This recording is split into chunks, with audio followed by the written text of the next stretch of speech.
Live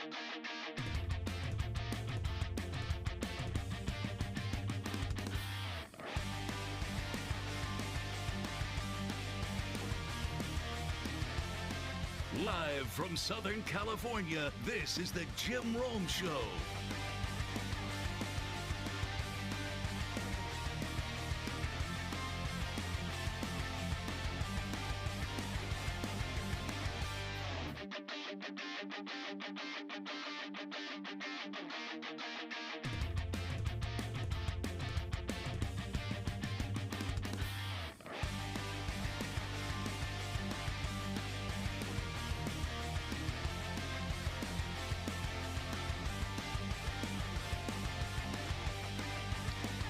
All right, what's going on? Welcome to the jungle. My name is Jim Rome. A tremendous Thursday to you. This show is brought to you by FanDuel. Speaking of FanDuel, I've got a FanDuel Predict segment with the big head, James Kelly.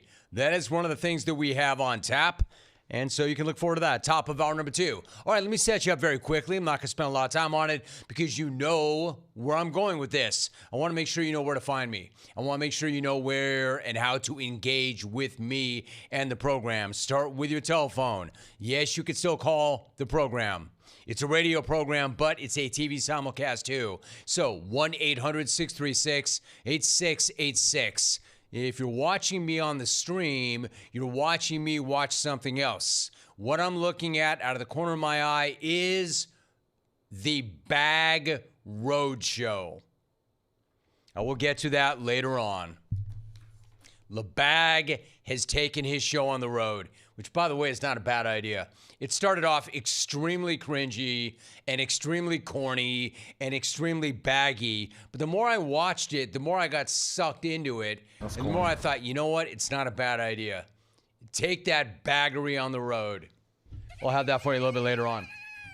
I'm not going to lead with that. So 1-800-636-8686. In terms of engagement, I know we added our YouTube channel, and I know we added a live feed. You can watch the program on YouTube at Jim Rome. It is the very best way to watch the program on the internet, and there is a chat portion. However, that doesn't mean that there aren't other ways to engage. All the other ways that you've always engaged, I'm going to encourage you to continue doing if that's what works for you. Namely, hit me up on X at Jim Rome. Namely, call the program. Namely, email me at rome@haveatake.com. Or if you want to go where it's really banging, go to the YouTube channel, jump up and chat. All right, so you have all that. I've got the FanDuel Predict segment with James Kelly. Lots of things to get down on and hit. Top of hour number 2. My dude, Rex Hoggard. He's something else. I have never seen a guy work so hard to make himself accessible for the program. Every time there is a major, we look for Rex. And every time we look for Rex, Rex says yes. Rex is overseas. The Open Championship is underway. So I don't know what time it is there. I think it's an 8-hour time difference. Either way, I'm going to find Rex, I believe. So we'll find Rex. That's supposed to happen at 1:40 Pacific time. Beef segment. The beef segment. I nearly forgot. Top of hour number 3. All right, so there you go. That's the way the show sets up. So I'm going to start somewhere that I never thought that I would have to start with ever again. Sure, once in a while I have to reference it and reset it, but I never thought that I would have to do this. I can't believe I have to do this today, but apparently I do. I feel like it's my very first day on the job. Like it's day one of the jungle all over again. Like it's 1987, not 2026. Like I'm in Santa Barbara in a single local radio studio, a local radio station, one station, running my own board. I didn't have you, Alvy, back in the day. I ran my own board. I answered my own phone calls during the break, and I put them on hold. Ran my board, answered my own calls, screened them, all while hosting the show. I feel like I'm doing that, and not in a studio in Orange County, blasting out audio and video worldwide. Because one of the very first takes I ever had is also supposed to be one of the very first things that any athlete or any coach ever learns. And that is the concept of, and you know where I'm going with this, scoreboard. Here is how the concept of scoreboard works. One team finishes the game with a higher score than the other team, and then at the end of that game, that team is named the winner. Yeah, I know. What an incredible revelation. But wait, there's more. Actually, no, there is not anymore. That's all there is. Scoreboard. Somebody wins, somebody loses, and we don't give a damn about anything else in between. Period. That's why there is a scoreboard in the first place. That's all there is. That's all there is to it. Period. Pretty high level stuff, right? Well, apparently it is. This is why I'm doing this. This is why I need to say it again in 2026. We all know that I had to remind Kenny Atkinson multiple times during the NBA playoffs, like after he tried to tell us that the Cavs were just unlucky after playing great basketball for 3 quarters. As if that means anything at all. Or after Kenny tried to tell us that analytically, the Cavs actually won 2 of the first 3 games against the Knicks. Remember when he said that? Even though in reality, the Cavs did not win any games against the Knicks. Of course, that did not stop James Fatsuit Larden from trying to tell us after the series that the Cavs were actually the better team, even though once again, they got their asses swept. Again. Not how this works. Again. Scoreboard. Look the bleep up at it. The scoreboard says the Knicks won all 4 games. Therefore, they were the better team. I know, crazy concept. I mean, it shouldn't be, but apparently it is. Somehow the concept of the scoreboard has never been more relevant. Like, I don't get it. But of course, it wasn't just them. That nonsense continued right into the finals when Mitch Johnson tried to say that the Spurs decided the outcome of the first 4 games of that series, even though they were only able to win 1 of the first 4 games. As if somehow the Spurs choking and gagging away games negated the scoreboard. As if somehow the Spurs blowing it over and over again superseded whatever was up there on the scoreboard, which of course makes no sense. But for some reason, we are still doing it. All the way up to this week, it's still going on because former Spurs assistant and new Magic head coach Sean Sweeney is now also trying to ignore the scoreboard. And look, I like Sean. And we all know this is a huge Orlando Magic house. So I really don't want to have to do this. But I cannot believe that Sean Sweeney went on the Ryan Russillo show and also demonstrated a total lack of scoreboard understanding when he was running off excuses for the Spurs. I think a few things. One, I think there's a little attrition having to go through the previous series. 2, bad luck. You know, they told me if the games were like 46 minutes or whatever, we would have won 4-1. Are you kidding? Bad luck? You're saying the Spurs had bad luck because the games were 48 minutes and not 46 minutes. Quote, they told me that if the games were 46 minutes, we would have like won 4-1? What? First of all, who the hell were they? You should have told them to go straight to hell and shut the hell up. Well, what are we doing here? They told me that if the games were 46 minutes, we would have won? Man, that's not bad luck. That's just basketball. Those are just the rules. What do you mean if they told me the games were 46 minutes? There's never been a 46-minute NBA game. How is this relevant to anything? Who cares what could have or should have happened in the games if the NBA Finals were 46 minutes? They're not. They never have been. They never will be. So why even go there? What the hell does that even mean? If the games were 46 minutes, I'd be like, if the games were 1 minute and we were up 2-0, we would have won.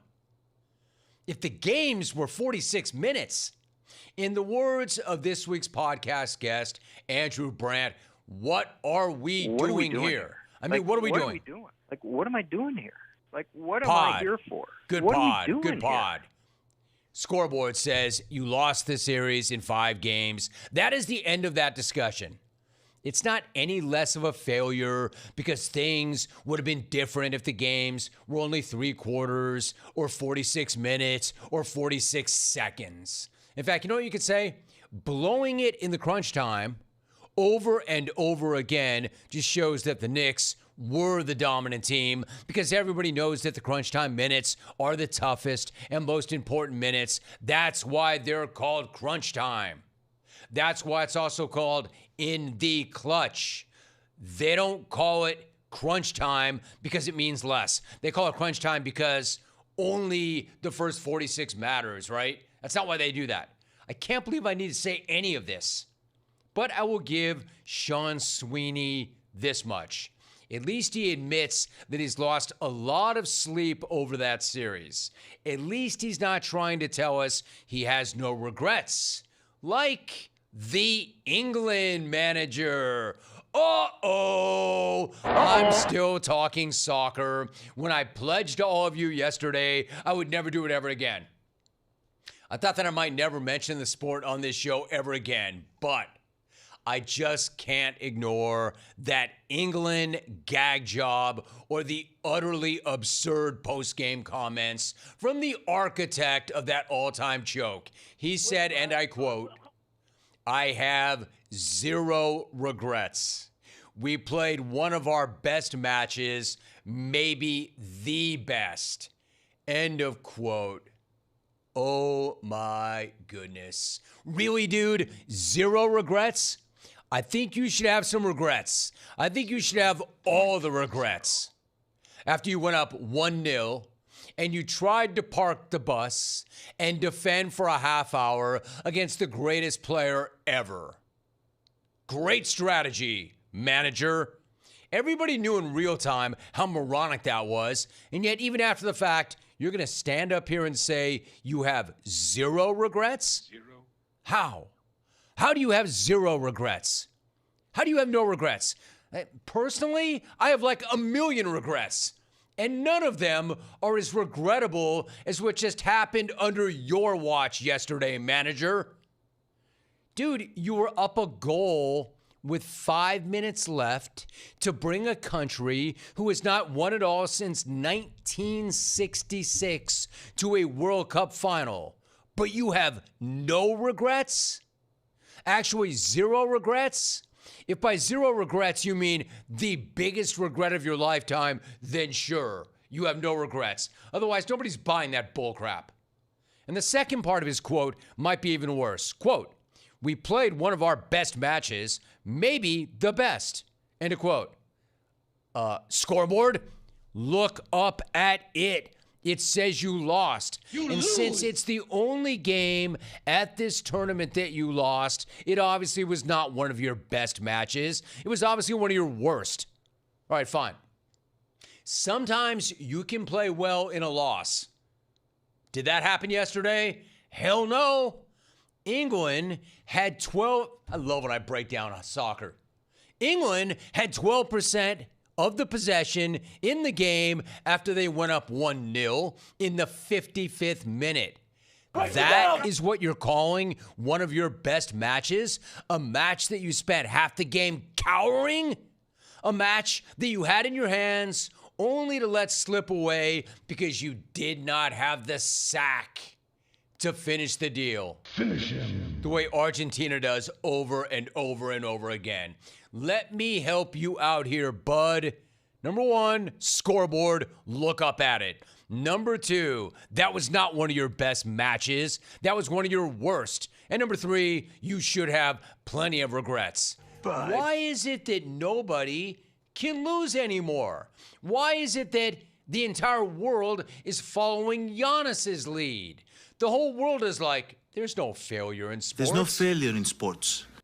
Forget what the scoreboard says. We played our best match. We would have won if the match was only 85 minutes. It's the same exact thing, right?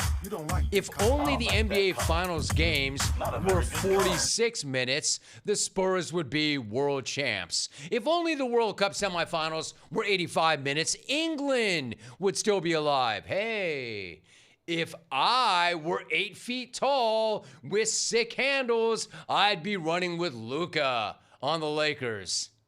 Again, what are we doing here? Again, What are we doing? Scoreboard. Look the bleep up at it.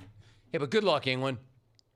Good luck going forward with the manager that got scared and tight and defensive and blew it, and then afterwards claimed that he did a great job, would do nothing differently, and had zero regrets. Seems like the very best kind of leader. Seems like the best way to ensure that you keep that streak of 0 World Cup wins since 1966 alive.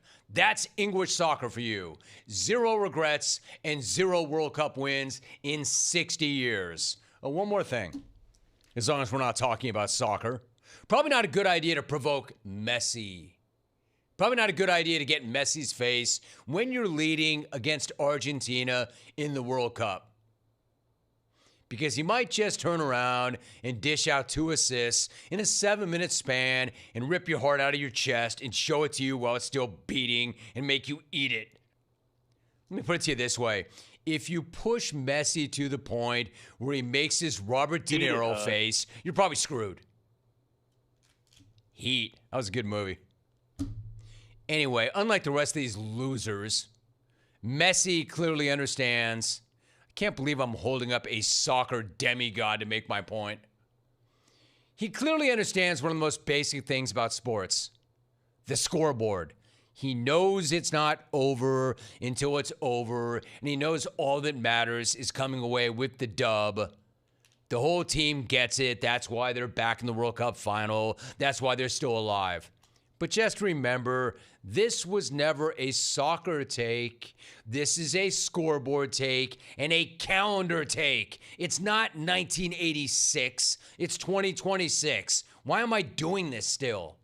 Why do I have to reset this? Somehow it's never been more relevant. For the last freaking time, I hope. Scoreboard, everybody. Look the bleep up at it. Somebody wins, somebody loses, nothing else matters. We don't give a damn. It's literally that simple. Literally. Wow. Now I'm back to running my own board with 2 phone lines on a 1-hour talk show nightly. Who am I going to book? Oh, by the way, I used to book the show myself, too. I did everything myself. And now I'm right back there. Like all of you through the other side of the glass. That's all a mirage. None of you exist. How did this happen? Some weird time warp. 1-800-636-8686. I cannot believe that on July 16th, 2026, I had to open the show by explaining the concept of scoreboard. 40 years later. The hell is going on around here? All right, some other things I want to get into.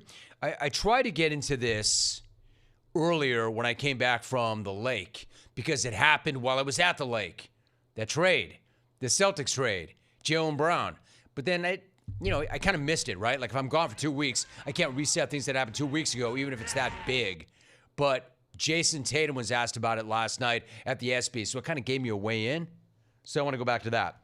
And also, LeBron finally came out of this game that he's playing where he's not letting anybody know, and he thinks that he's got everybody eating out of his hand and waiting on bated breath because there's no way he's going to make any announcement during the World Cup. There's no way he's going to make any announcement so he knows that everybody's looking at him. So then he came out and he showed up and had this incredibly baggy exchange with Tyrese Halliburton. Hey, man, take that bag show on the road. Now, that I might pay to see. I'll get into that a little bit later on. And there's a whole number of other things I want to do. I've got the FanDuel Predicts with Big Head segment, top of hour number 2. Rex Hoggard will be joining me live from the Open Championship. Look at DeChambeau. This guy was up for dead. Had a big first round.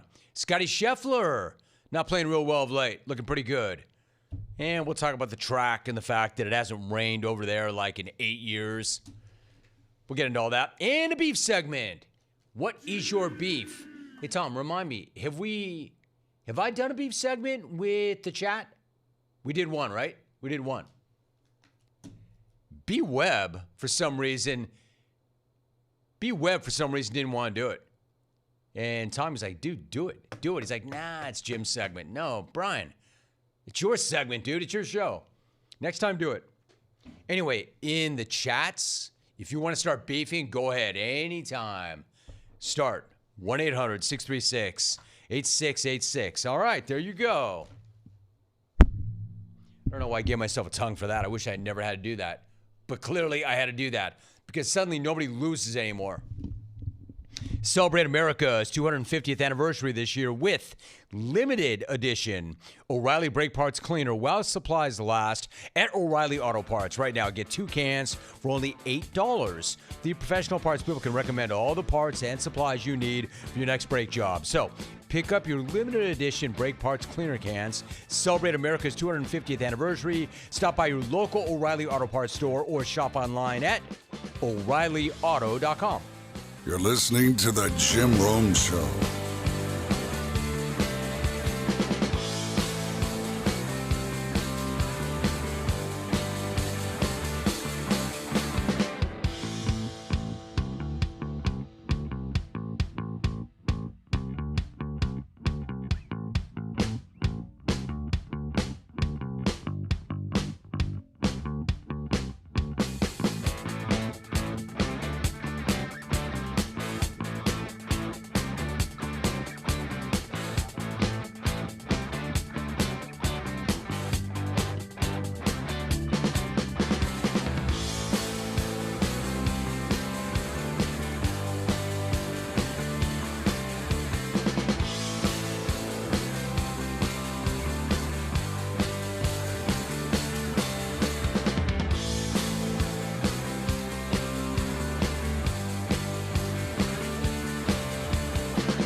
Gotta laugh because it's funny. There's some good stuff. Clones are out pretty quickly. Tony in Salt Lake saying, damn, at Jim Rome, my birthday is Saturday. So I'm taking tomorrow off to make it a 3-day weekend. I was expecting the Deca yeah at the start of the show because it's my Friday and everyone else's Thursday, which I forgot. Anyway, I can get a pre-birthday Deca yeah. You know what, Tony? Sure, why not? That's not a good call. No, Tony. You don't like that call. I don't like that Tony call. LeBag thinks a very that's a good call. baggy request. I don't know. I'm not that guy that, hey, I'm taking my birthday off guy. I'm not that guy. Much less my birthday's on Saturday, so that I'm really taking the day off before. One thing to take the day off if your birthday falls on a work day. But you're taking the day off before your birthday, which is on a Saturday, because you somehow feel like you're getting cheated. Like, oh, couldn't get that day off, so I'll just take that day off and make it a 3-day weekend. I don't know, dude. This, you do you, but that's not what I do. So no, you don't get a decky yet. That's not our culture. That's not how we do things around here. I don't like that call. Oh, look what the cat dragged in. Drew in West LA. Drew in West LA has been around forever, but it's been a minute. This is really funny. Hey, Drew, you know how I just started the show with my scoreboard take? A take that I did for the first time 40 years ago? What you sent me that I'm going to read right now is a take that could be read over the course of any year over the past 40 years, and you're sending it today like it's something new and fresh. Listen to this guy. Dear Jim, it is the time of year for the golf purists and professionals to tell us that the British Open is their favorite event of the year. How many times have you heard it? They say it means more to them than any other major, that it's the birthplace of golf. BS. Have you checked Royal Birkdale? Why is everything dead? Is there not a single bottle of Miracle Grow in England? The course looks like pure, unadulterated ass. And this is supposed to be the most meaningful major? Come on. Mix in some mowers and some fertilizer. Drew in West LA. Drew, Come on. I could have done that take every year since 87. In fact, I probably did do that take in 87 before you even knew who I was. You're making it sound like you've got this great revelation that nobody's ever heard before. Hey, man, mix in some mowers and some fertilizer. Yeah, I don't know, maybe some rain, that would help. But they can't really control that, Drew. Unless they see the clouds. So if you want to put on your tinfoil hats, go ahead. Let's see here. Oh, a couple of super chats that I should acknowledge. Aaron, this is funny. Aaron in the 206, quote, $20. He chipped off $20. Thank you, my bro. You didn't need to. Chipping in to buy a couple of hams for the XR4 Ti. That's funny. That goes back to yesterday. There was a handle, 2 hams for $20. I'm like, bro, where can you get 2 hams for $20? That's that guy's handle. Aaron said, hey, man, just chip it in $20 so you can get your 2 hams. Look at my man, even better. Even better than that is my dude, Xander V. 4. $19.99. That's all he put. He just chatted, $19.99. That dude just gave me $20 without even a take. Bro, I mean, thanks. I think what that is, and again, I'm not soliciting your money at all. And it's not my idea. Thank you. It's YouTube's idea. This is the way it's set up in the chat section. And I think some of you just want to kind of show up and say, you know what, Rome? I'm going to chip you off 20. Thank you. Thank you. Appreciate you. Appreciate your crew. Appreciate you showing up every single day the way you do and the way your crew does. Appreciate you giving us the show you do. Just $20. Thank you very much. All right, let's go to the phones. We go to San Antonio. I like it. Gino in San Antonio. Gino, what's going on, dude? Not much, Romy. You know, the only thing that's more annoying than pre-birthday gifting guy is it's my birthday week guy. You know, why don't you just go straight to it's my birthday month or birthday year and get it over with? But that's not why I called, Rome. Listen, I, like you, have come around on soccer. Back in the early days of the show, couldn't get me to watch a soccer game, but I have come around on it. I truly enjoy World Cup. I fell in love with Haaland and his whole act. I enjoyed watching Messi, Mbappe, Bellingham. I'll never forget Cape Verde. That'll be the thing I take away from this. The crowd chants, the outfits, it's all good. I love all of it. But soccer, for me, is like going to the circus. The clown show, the bad-smelling farm animals, the carny games, they all amuse as long as you just do it like every 4 or 5 years or so with your kids. Soccer and all the flopping around and open mouth crying like my son did when he was 2 years old and stubbed his toe. The refs being the only person who has any idea when the game is going to end. The players and goalies, after giving up a goal, pointing at each other, pointing at the ground, pointing at the referees, losing their mind like a murder was just committed on the field. It's all just a little bit too much after a few weeks for me. So I'm glad this is coming to an end. And unfortunately, all of this nonsense, I fear, is here to stay in the NBA. As more and more of these elite foreign players like SGA, Wemby, Joker, Giannis, Luka, Embiid, all of them, featured prominently in the NBA landscape and become the star players that influence the league, players that grew up in countries where football is king. They're bringing all that flopping, the crying, the complete lack of accountability, the incredulity at everything that happens that doesn't go their way to the league that I love. And I fear that this is going to be more and more a feature of the league, and that's a real shame. I hope I'm wrong, but in my heart I know I am not. War Kawhi getting dragged and having his life put on hold. I'm here for all of it. Hopefully they destroy his life. And hey, England, don't sweat losing to Argentina last night. You'll always have the Falkland Islands. Eat kids, Rome. Rack him. Eat kids, Rome. Speaking of which, you see Mike's act last night? We'll get to that. So he's blaming the fall of the NBA on soccer and all the European players that are flopping around. I don't know. LeBron from the country of Akron, Ohio. LeBron's not European. How do you explain that? Eat kids, Rome. It's like Mike Tyson. Eat kids. Oh, eat your children. Wait. I want to eat his children. Wait. Shohei's a guy?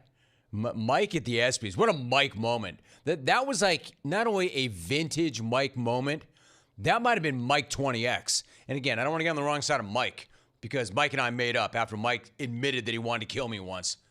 But Mike giving away an award on the ESPYs last night to Shohei Ohtani, who was not in attendance, and Jake Paul jumping in with a, he can't be here tonight. And Mike's like, wait, that's a guy? Mike, do you even know who Shohei is? I don't think. Like, that wasn't Mike talking trash. That wasn't Mike trying to be funny. He said it off mic. He said it away from the microphone. Check this out. And the ESPY award goes to, check this out, Shohei Ohtani.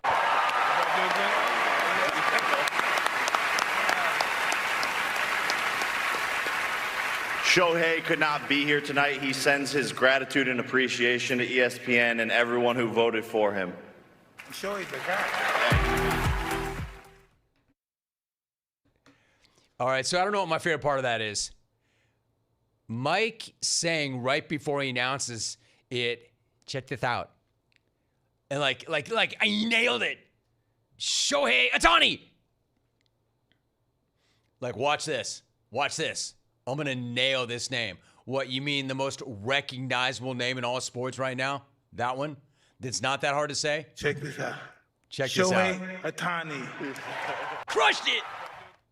Crushed it. And then Jake Paul jumping in with Shohei. He can't be here to accept the award. Wait, Shohei's a guy? So great. You're the best, Shohei's Mike. I would say don't ever change, but I know you won't. And don't even act like that was... I want to eat his children. Don't change that either. Don't act like that wasn't a real moment. Like, I buy that. Like, Mike, I think, doesn't know who Shohei is. Or he wouldn't be asking, wait, Shohei's a guy? Shohei's a guy. Not even like he's him. Like, oh, he's the man. Like, that was a question. Not even like he's that guy. He's that dude. He's him. That was a question. Shohei's a guy? Shohei's a guy. You're the best, Mike. The absolute best. All right, when we come back, top of the hour, the big head. He's got room. Big Head knows. Big Head knows when we do a segment, it's at the same time every Thursday, our FanDuel Predict segment. The head knows if we have a guest right after him, which we try not to do. I know this because I know what he sends me, what he wants to talk about. Head knows he's got some real estate, and believe me, he will make the most of it. Top of hour 2. In other words, 20 minutes from right now. Rex Hoggard, middle of hour number 2. Hour number 3, the beef segment. Gino coming in and getting racked. I like that. Couple of super chats off the top. $20 super chats. I'm not soliciting it, but the reason people do it is twofold. One, they want to show their appreciation of the product. And number 2, they know it gets them to the top of the line. It's like a pinned chat. I'm not saying you have to do it. I'm not saying you should do it. But I'm saying if you do it, we appreciate it. Stay tuned. You're listening to The Jim Rome Show.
Just checking on a few things, including a wild brawl at an In-N-Out in Tempe. Again, what are we doing? It's In-N-Out. I mean, there are a lot of burger establishments where I could see something like that happening. There are a lot of burger establishments where I have seen something like that happen. Not at In-N-Out. Here it is if you're watching right now on the stream. This place is supposed to have immaculate vibes. Not guys getting body slammed and the hands going. People letting the hands go. And what you have are people crying, employees running, people heading for the exits. It's a full-out brawl. I love In-N-Out. Like, what happened? Over what? And why at In-N-Out? Everybody's happy to be In-N-Out. Not this gal. This gal's not worried at all. She's like walking back with her phone. I got to get that. And do what with that? There are dudes landing. Don't do that at In-N-Out. That guy thinks it's funny. Yeah, because you haven't got punched in the face yet. Don't do that. Come on now. What the hell does that mean? I like a few employees, most of them are behind the counter just taking it all in. Just watching it. What are you going to do about it? It reminds me of the first ever brawl that happened during a Rome appearance. The famous, I think it may have even been my first ever remote. And it was in Southern California at Los Al at a bar. And it was during the night show, so it must have been my first ever remote. And the show was 5 hours still. And it started off fine. And can you imagine back in the day, like in 1991, probably, where I take the show on the road and I don't know what to expect. And I'm doing the show. And everybody, like, we're watching. You don't see remote radio broadcasts at that time. And we show up at this bar because it's a sponsored event in Los Alamitos. And I'm still working out of San Diego, but that's north. That's about halfway between LA and San Diego. And I'm at this bar, and it starts off fine. And hour number one's fine. And hour number two is fine. But it's a bar, and people start drinking, and it starts to get progressively more aggressive. And then I see Raider Fan. But Raider Fan is a different brand of Raider Fan. Raider Fan is like Gym Guy, like Gold's Gym Guy. So imagine Gold's Gym Guy and Raider Fan. And imagine what I can only suspect was a cocktail of anabolic roids and shots. Lots of shots.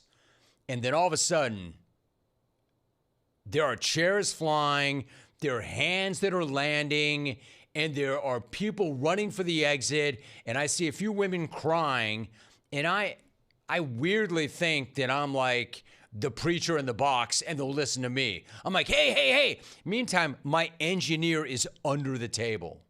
Actually, he's physically under the table hiding because he seems to have a better sense of what's happening than me. I've got this weird thing like, they'll listen to me. I'm the pimp in the box. And I think there was one bouncer, one security guy who comes over and he's like, Rome, dude, stay the hell down. Stay the hell down. Cops come in, they cuff people. This is during my radio show one night. They cuff people, the silver bracelets come out, and Raider Fan, who was so well behaved in hour number one, by the time hour 4 rolled around, all the shots, all the roids, wherever they were on, back, head pushed in, back of the cop car. And man, now I've got myself a story to tell. I can't wait to get on the air at the next show. I'm like, hey, yo, did you see were any of you in attendance at the riot at Mr. B's? The riot at Mr. B's. And I'm just going on and on about the riot at Mr. B's because I can't even believe it. Well, Mr. B's didn't think that was good for business that I was on the radio when they actually paid for whatever they paid for. And I'm going on and on about the riot. Some sales rep comes in. It's the beauty of local radio. I haven't had to deal with this in many, many years because we are on an island. We are on an island. Hey, guys, Tommy, you came out of local radio. Imagine, look at us. There are no sales reps here. This sales rep comes in right in the middle of the show during a commercial break. Hey, Rome, dude, you can go ahead and stop talking about that riot right about now. I'm like, really, Time Pig? Hey, Time Pig, You weren't there. That was a full-scale riot. Well, you weren't there when the cops hauled those Raider fans out. And then, believe me, Raider fan couldn't fight with himself. Raider fan was fighting with Charger fan, so I'm not giving Charger fan a pass here either. Hey, Rome, just stop saying it, all right? Oh, wait a minute, Time Pig. Now you're telling me what I can and can't say. I was there. One of those fists or one of those chairs could have hit me in the head. What do you mean, stop talking about a riot? Rome. Hey, Time Pig, I'm coming back in 30 seconds. Just stop saying it, all right? Stop saying it. The client's pissed. Oh, the client is pissed. You're the one that sent me out there for that riot. Anyway, I digress. But don't do that at In-N-Out. In-N-Out, man. Immaculate vibes. Who's unhappy at In-N-Out? I worked there, and I sucked at my job, and I still was happy there. I'm always happy there. Not those people. Anyway, I digress. That'll happen. SP11282 on the chat. The problem is there aren't enough Waffle Houses to contain this kind of behavior, so now it's bleeding into In-N-Out. I don't think you can blame that on the Waffle House. All right? I don't know what went down. Tempe, be careful, man. What you don't want is for that family to rip the In-N-Out from you. In-N-Out's that kind of place whereby, remember when it started to expand outside of California, and then you saw it in Texas for the first time, and you had people lining up for like hours, and people crying tears of joy over In-N-Out coming to town. Don't mess with that. Oscar Gonzalez, they'll take it away from you.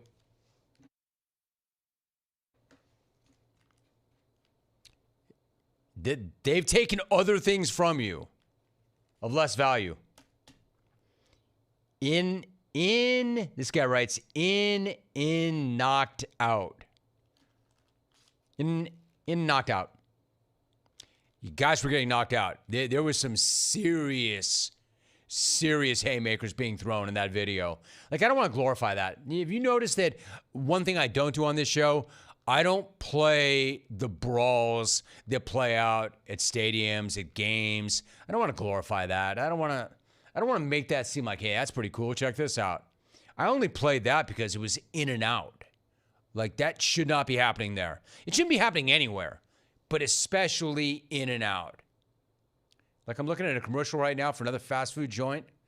No names mentioned, Mickey D's. Like, I've seen it there. That doesn't surprise me. Chris2404 on the chat. MLB brawl. It's got nothing on that brawl. Exactly. That's what I'm saying.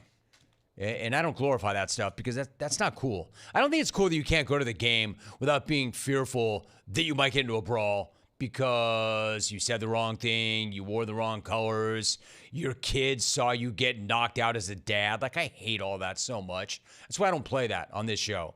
But the In-N-Out thing got me. Like, now we can't go to In-N-Out? Come on. I love In-N-Out. Buck Blaine, 7069. Fights better than Conor Max.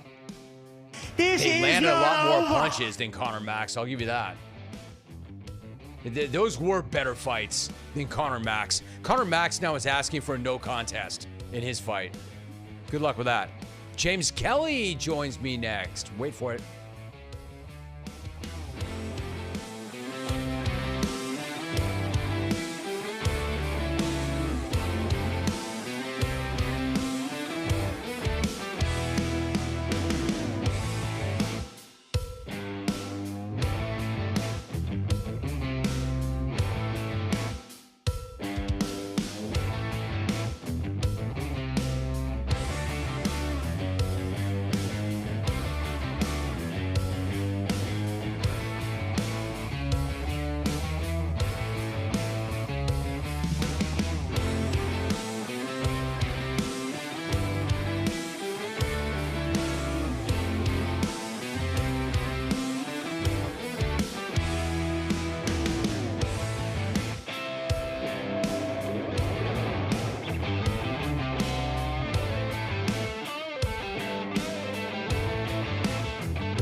Welcome back to the Jim Rome Show. We start hour number 2, and this show is presented by FanDuel.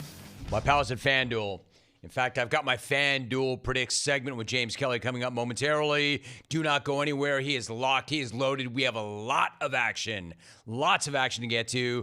I've got my app. It's open. We will be into it momentarily. Also, coming up this hour, Rex Hoggard will be joining me, and we will talk Open Championship, and he is there. You saw the first round. He will have takes. He is so good at breaking that down. So that's coming up later on. Top of hour number 3, the beefs. If you're in the chat segment, start getting your beefs in right now. If you're not, you can call with beefs. You can hit the X with beefs. You can write your beefs in on email. We have a beef segment coming up in hour number 3. All right. With that said, let me go to the head. James Kelly, the big head. We do this every Thursday as part of our relationship with FanDuel and FanDuel Predicts. Yo, head, what's going on? Not much, Jim. How you doing, buddy? Dude, I'm doing so well. I haven't talked to you in a few weeks because I went to the lake. Now, head, I don't see that famous barn door. I don't see that famous setup. Are you not where you normally are, head? I'm not, Jim. I'm living the lake life myself right now. I was living the ocean life, and now I'm living the lake life out here in Maine. You know how I can tell? That terrible echo and audio that you're feeding me right now. It's just bouncing off the walls. All right, so, bro, you're in Maine. You're in Maine. Yes, sir. How is Maine treating you? You get any lobster? Oh, I got a lot of lobster. It was fantastic. I just had like a monsoon like 5 minutes ago. Oh, really? It hadn't rained the entire time. Uh-huh. And it just it stopped now. So it's all good. Everything's good. Is it one of those deals where if you don't like the weather, wait 15 minutes, it'll change? Or is it worse than that? Yes. And it did fast. Had we done this about 20 minutes ago, I might have lost internet or something. Boy, so how are the kids and fam? Are they enjoying the time off and the time away? They're spoiled. Yeah, they are. Got the best Yeah, they're soft, man. That generation's soft, dude. So who's running all your corporations? All those shell corporations, all those businesses you have while you're gone, man. Who's holding that down? My managers, my GMs, stuff like that. I communicate with them every single day, so we're good with all that stuff. But on site, yes, my GMs and my managers, my welders for my fabrication shop. Okay, good. You know, I know you always handle your business no matter where you are. So let's get to the real business, the stuff you love. Head, FanDuel Predicts. We love the app. We're into the app. If you haven't yet, it's not too late. Go ahead and do it right now so you can take advantage of what the head is about to throw down. Dude, there's so much stuff. Where do you want to start? How about World Cup, man? How about World Cup? FanDuel Predicts has Spain as a favorite here. The number is -144. I feel I finally learned my lesson on them. Bro. You're not wasting any time. You have no jokes. You have nothing sophomoric you want to start with. Normally, you drag me down to your level into the mud. Oh, mud. Bad choice of words. Mud. I shouldn't have gone there. Well, I do have a couple of them, and we can bring them up at any time. I mean, I could throw out one out. Have you seen the thing online right now about the Florida lady and her new license plate down there? Nope. Have not. You haven't seen that yet? I got a feeling I'm about to, though. Have not. Oh, Lord. Not Florida man, but Florida woman? Florida woman's out and about. Check this out. Florida woman. I don't think a woman that lives in a senior community that's going to be 77 years old next month will be driving around with what this plate has to say. Yeah, but what about everybody else who's not Florida woman, who's not 77? You don't have to put that on your plate. Or is that her plate? That is her plate right there. Old squeeze ass just running around getting honked at all the time. Freaking squeeze ass there. Wait, that's her plate? That's her plate right there. So why is she complaining? She's the one that put that plate up. What, did she not know how age works, that you get older, that you don't age in reverse? And you should be flattered that. By the way, I was just going to say exactly. Wouldn't that be a good day if somebody wanted to squeeze your ass at that age? Old squeeze ass, 77 years old. I hope I'm squeezed ass at 77. Yeah, let's see. All right. Sorry I asked you. Sorry to interrupt your flow, and sorry to ask you. I do got another weird thing too. Now that I'm on one. You know what? I never thought I'd say this, but no, I don't want another one. I'd rather talk soccer. Well, it's World Cup soccer. The Messi Yamal picture, it's making us round on one. All right, so first of all, Tom tried to sell me on that. I'm like, all right, Here's where I draw the line. Here is where my evolution stops. I am devolving. I'm not going there. We're not doing this. I've been a great sport. I've talked soccer. I've talked it intelligently. We are not going there. So what happens? You go there. Of course, it's on topic. It's on topic. And how does this even happen? What do they do over in Spain? They have their superstars bathe babies? Like, I want to know behind, what is this? Was a kid Messi himself? I don't even get it. I'm not even going to engage in this. I'm not even going to respond to this. How does this happen? I don't know, Head. This is one of the reasons why I've steered clear of soccer for as long as I have. And then all of a sudden this shows up. I'm like, Tom's like, hey, and how about this? I'm like, how about not talking about this? How about you stopping right there, Tom? I know you're all about this life, and I think I've been a really good sport. Yeah. But this is where I draw the line, and then you bring it up. Yeah, I bring it up right there. You maul. You're on the same page. Weird. But I'm going to stop too, because I'm going to get in trouble if I talk too much. Yeah, so in fact, don't make that go away. Yeah. Make that rubber duck go away. Make Messi at 20 go away. Make It's like the kid had 5 Taco months Bell and old he had go to, like, away. pick up I the don't care back that they're and facing off against each other. Hey, what are we doing here again? Anyway, let's go back to what we came here to do. What are we doing? Like, what am I doing here? I think I learned my lesson though in Spain, the soccer team here, after they beat the hell out of the French and doing it the way they did. They suffocated them with the press, relentless defense. France, they didn't allow the best attack in the sport to get a shot on target until the 81st minute.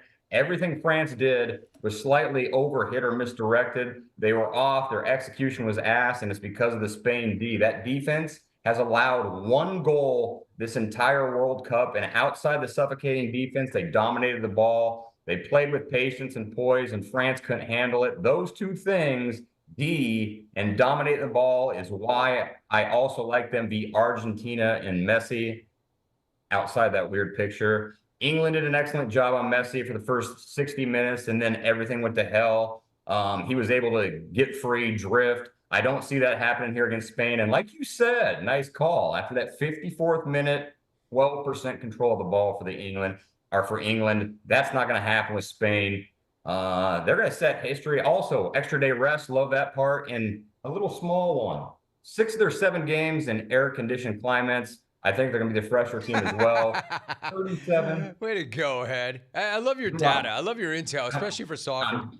And especially an extra day, and they're playing so many more games than they did at first. I'm like, this is all going to help. I'm going to do this thing. 37 unbeaten games in a row. At 36, they were the underdogs. I learned my lesson. I'm going Spain here and dropping I just hit it right now. I'm in the app right now. Order processing. We are confirming your order. I'm in it. Bam. Did the same thing. Minus 144, right? Yes. Okay. Yep. All right. Yep. What else you got? Open Championship, final major of the year. I saw a piece on Yahoo, a little disappointed here with the best Open memories of all time. And somehow, some way, my favorite memory did not crack the list. My favorite happened a year ago, Scottie Scheffler, dude. Yep. Not when he won it, but when he did this. Lauren, could you help me out maybe here a little bit? Here it comes. Yeah. This is a great view of it here because so far above the green. Here it comes. Downwind, you can get onto this green, but Scheffler.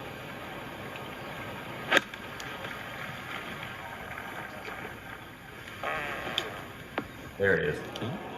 How do we know it was him? He copped to it. He said it. He owned it. That's how we know it was him. That's how we know it was him. That's how we know it was him. There you go. Because I know the clone's blowing up the Taco Bell stuff. You know who needs a cop to another one? Did you see earlier this week? Schumer. Yeah. Freaking Schumer. I'm just waiting to see if you're going to show something. Lauren? Yeah. Before I respond. And we need a complete investigation that's independent.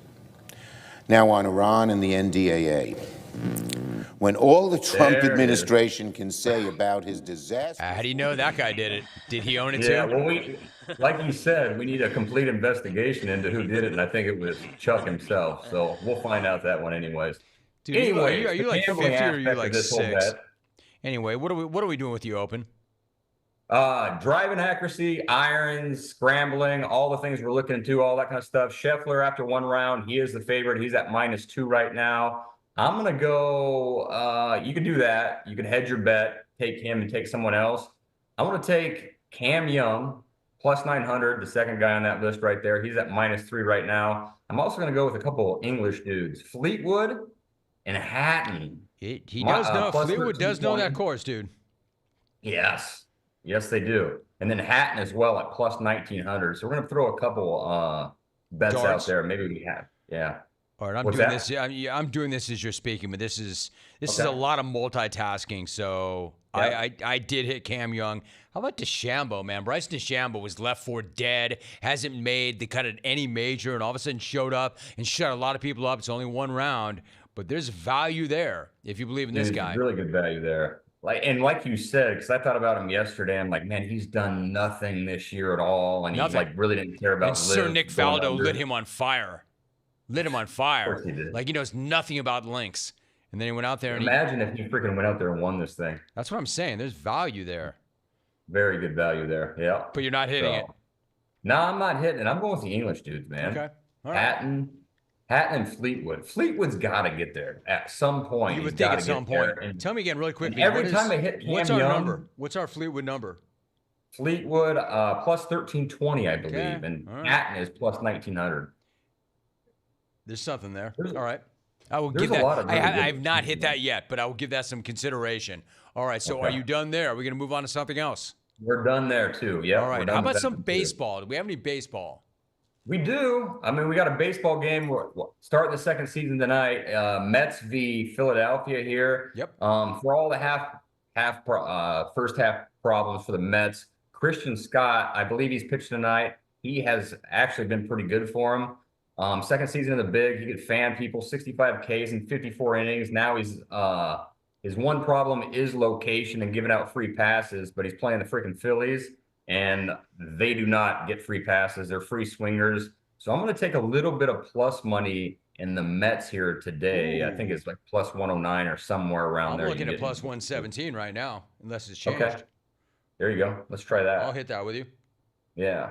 I don't love it, but No, neither do I. It's the only baseball game of the thing. I'm going to start really upping a lot of baseball going on now. So we need that action. All right. So you got Hell some yes, baseball. we do. All right. We got some fist fights too Saturday night. Let's do that. What do you got? Yeah. Fight night, UFC, the return of former middleweight champion Dricus Du Plessis. He's fighting former welterweight king Kamaru Usman. I'm not saying that's an Dricus easy is name, but favored. that was close. Yeah. There's no way I'm ever going to get that. Came on name. this week. He made it very clear to me on this show that he's the best fighter in the world, period. Period. He said it several times. He said that? Several times. Did he watch his last fight against Khamzat? Yeah, I asked him about that, but he didn't care. I mean, for 25 You know why? minutes. You know what his point is? he He's was like, just because I've beaten Strickland twice, right? And he beat Khamzat, so therefore I'm the best. I like his logic. Right. I mean, that might be able to cancel one out. He was emphatic. He just kept cutting me off. Like, no, I am the best. I am the best. And I'm like, Dricus, I mean, you might be. He's definitely one of the most highly rated contenders, but best in the world. He made it very clear, I am the best fighter in the world. Oh, man. All right. So here's my logic on this fight here. It's Usman has fought once in the last 3 years, almost somewhere around there. But I'm going to use the Khamzat logic here. Dricus, how do you say his name? Dricus Du Plessis. Du Plessis, yeah. Okay. Excellent Just standing go up. double D, D squared, D2. Yeah. DDP. The guy who's not Usman, whatever works for you, but just don't try and say his name again. Can't get his name right, but I know everything about his fighting style and how he fights, and he's excellent at the stand-up game, right? That's where he excels at. But Usman, he's not Khamzat. Nobody's really Khamzat, but he's a really good grappler. So I think he's going to use that freaking playbook to attack him. Obviously, he's going to use it. It won't be as successful, but if he can mix it in, he might be. That's a pretty good number right there. Are you doing that? Are you ready? He's coming up in weight too. He is. And he's fought up at 185 a couple times, so it's not completely new to him, but it's, yeah, I mean, he's a 170 welterweight king for sure. Are you taking Usman? I'm taking Usman, even though he's old too, and he hasn't fought much, but he is old. Yeah, but he's in great shape. I'm not doing that. They train right I'm next staying to with my guy. Suds. What's that? They train right next to Surf and Suds. Him and freaking Gaethje. Is that true? Yeah, like a half mile down the road. Have they ever come? Have they ever come to the car wash? Not when I'm there. Do they My have guy doesn't dogs? really Have they know ever tried to wash their dogs there? I'd give them a free dog wash. Dude, Well, what no, they get- how big of you? Dude, what would you do if your favorite fighter ever, Justin Gaethje, rolled through Surf Suds? I'd probably FaceTime you and probably bring it to the show or something like that. It'd be so sweet. That'd be the great. best. That'd be awesome. Yeah. And dude, you're not awestruck by anybody, but if that guy rolled through your car wash, it's like dog wash, that'd be the greatest. That'd be the best. So right, we're gonna take a straight that said, apart. I'm not doing that. I'm going chalk. I'm going Dricus. Okay. That's it, man. We got a lot out there now. Is there anything else? We totally need that baseball game for today because we had World Cup yesterday. We need something for today, so we need action. You know what we need more than action? We need a win. Like you and I were just rolling on the World Cup, and lately things have not gone well. Dude, when you were out, I killed it on the World Cup. Okay, I had like five no six picks in or a if it row. didn't happen. And if it happened when I was out and I didn't take advantage of it, it didn't happen. What do you mean when you were out, I was killing it? How do I know? I wasn't here. Dude, you can trust Rank. He knows. I do trust Rank. You not so much. So how did Adam Rank do? How was your time with Rank? Given that the two of you guys were a little bit like this on the After Hour, how did you guys do together on this show? No, we did good because we didn't really get into the Bears or anything like that. He kind of kept it. He knows soccer like no other, right? Yeah, I mean, that's where he lives and all that kind of stuff. So we actually played nice. We were friends. The only thing he knows more about than soccer is Star Wars. Yeah, and I would never go down that road. Nah. All right, so you guys played nice. He knows a lot about fake wrestling too. All right, Head. So you got World Cup, you got golf, you got baseball. There are actually LeBag futures, but there's so much baggery and corn, and we don't need to go there, do we? Let's do it like next week. I got a conspiracy theory. It's pretty fantastic. No way, Nobody Ed. agrees with me, You but have a it's pretty conspiracy good, theory? I do. And there's You a have lot so of many things conspiracy that theories. link up to it, yeah. All right, Ed. All right, so when are you home? Are you going to stay there a little longer? Flying out Saturday morning. Okay. All right. So I'll be back in the barn next week. All right. I'll look for you in the barn. Safe travels. Great job. Good to see you. I missed you. Great to have you back. I'll talk to you then. Thanks, Jim. All right, Ed. Thank you. James Kelly. Let's make some money. Let's make some money. FanDuel Predicts. We do that every single Thursday, 1 o'clock straight up. Hour number 2, where the head comes in here and he breaks it down. You got World Cup, you got golf, you got baseball, and whatever else he brings to it. Listen, get into that app. Download the app. Take advantage of the opportunities and promotions because they always have them with the app, and then put that information to work. Or if you don't buy what he's selling, fade him and fade us. It's fun. It's a ton of fun. FanDuel Predicts. All right, Albie, thank you very much. Thanks, Ed. Speaking of which, one of the biggest stages on the biggest stage in the world, FanDuel, is changing the game. Here's how.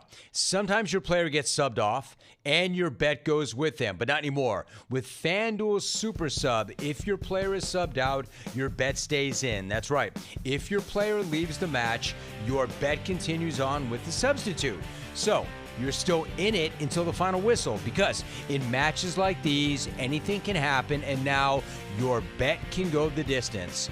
Let there be goals this summer on FanDuel. It is the app that I'm in right now. I was just using it live on air. I'm in it every single day. It's an absolute blast. Go to FanDuel.com/Rome, FanDuel.com/Rome, and get started right now. 21 plus, select states. For Kansas, in affiliation with Kansas Star Casino. 18 plus, D.C., Kentucky, Wyoming. Gambling problem? Call 1-800-GAMBLER. 1-800-MY-RESET. Call 1-888-789-7777. Visit ccpg.org/chat, Connecticut. Visit mdgamblinghelp.org, Maryland. Visit Gambling Helpline, ma.org. Call 800-327-5050, Massachusetts. Call 1-8778-HOPE-NY, New York. Call 1-8777-867, Louisiana. You're listening to The Jim Rome Show.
I'm going to give you a telephone number right now because we've got our beef segment top of the hour, and I've got an interview coming up next segment.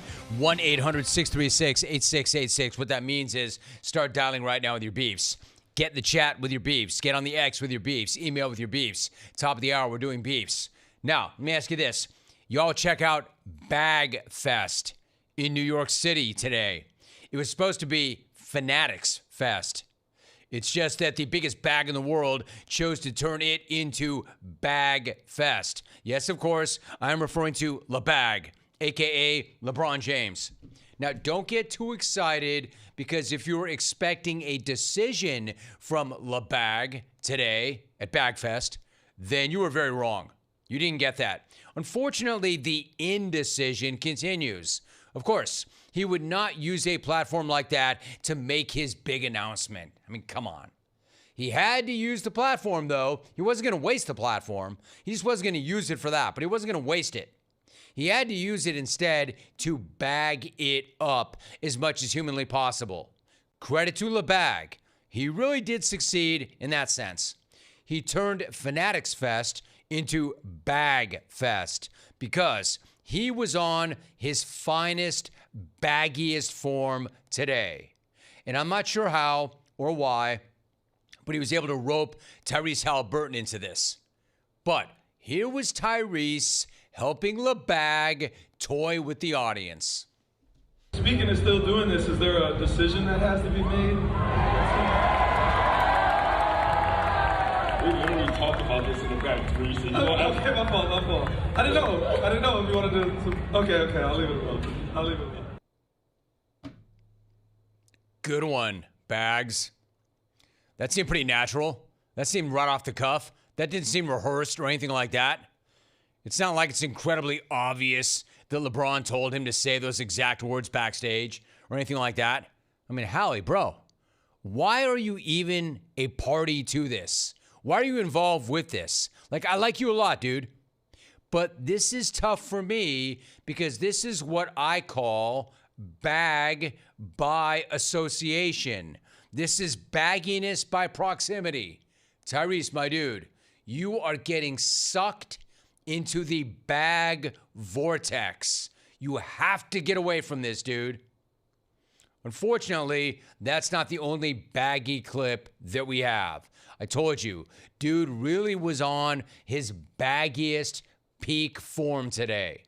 Because not only did we not get a decision, what we did get was an entire lecture about how LeGramps could average 10 a night in the NBA until the age of 65. I can average 10 points in the league for a long time. That's what I'm saying. Yeah, like a long time. So what do you think? 65, something like that. 65 years old. I mean, I believe you. Just like come in, get a quick 10, you can go sit down. Yeah, that's it. I mean, look, I don't get fouls called for me anymore, so I would say like get 3 layups and 4 free throws, but they don't call fouls for me, so. Dude just posted up, chopping it up, holding shop, wrecking shop. Isn't this guy so great? Just ask him, my dude, are you trying to sound like the baggiest, corniest human who ever lived? Because if that's what you're going for, well done. You're definitely succeeding. Not only bragging about scoring 10 a night until age 65, but complaining about the refs in the process. The most pampered player ever crying about not getting enough preferential treatment is both hilarious and hilariously LeBag, and thinking that it would still happen at 65. Like, I would say he's the biggest troll ever, and Rome, you bought it. But you know he means all that. He's not trolling anybody. He means it. Now, personally, I'm not offended today. I find it all pretty hilarious.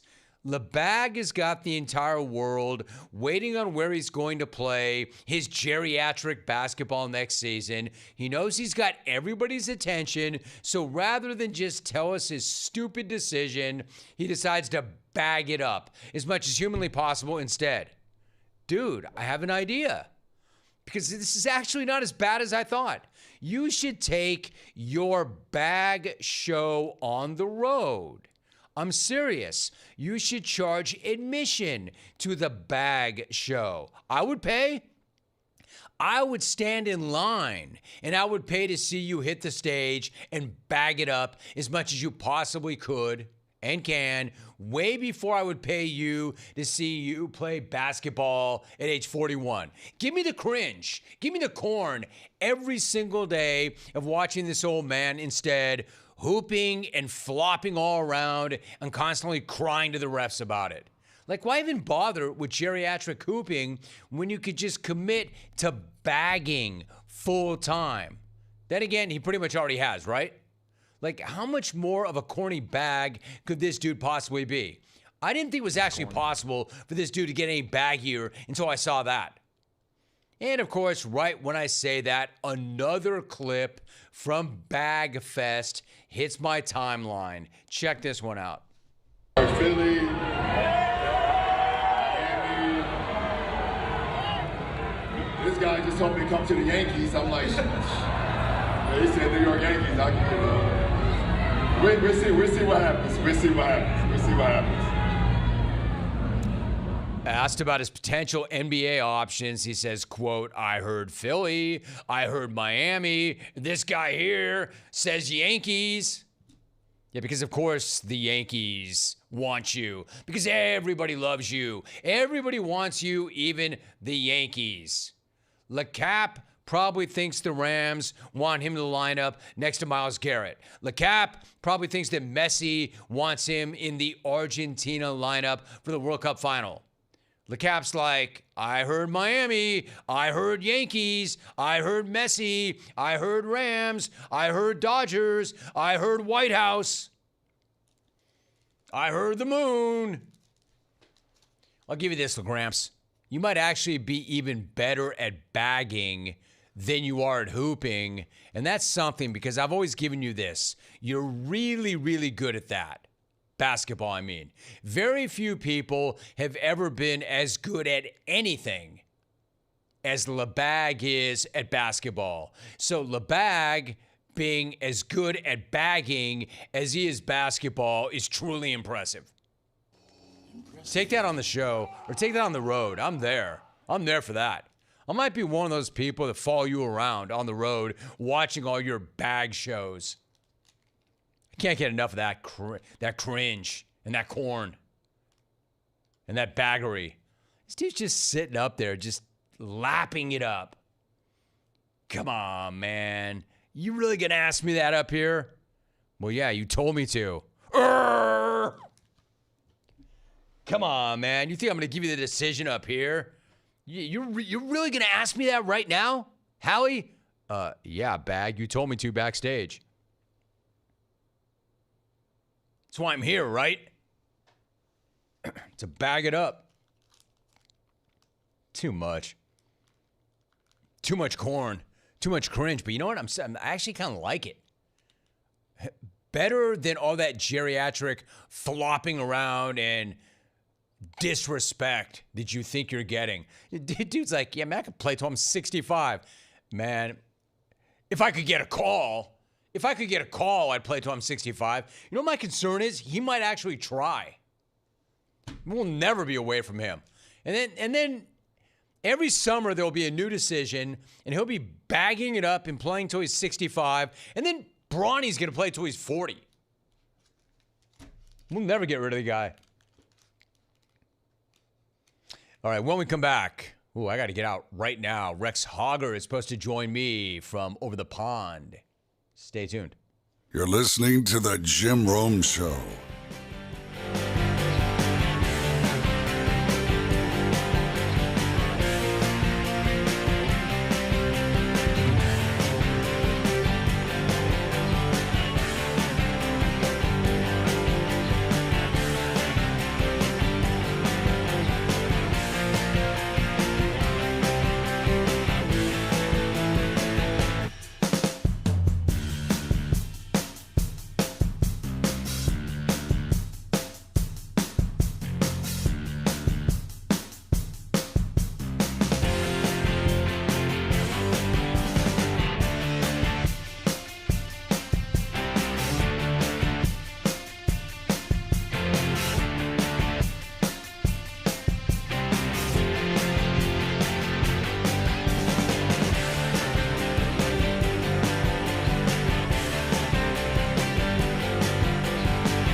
right, no lie.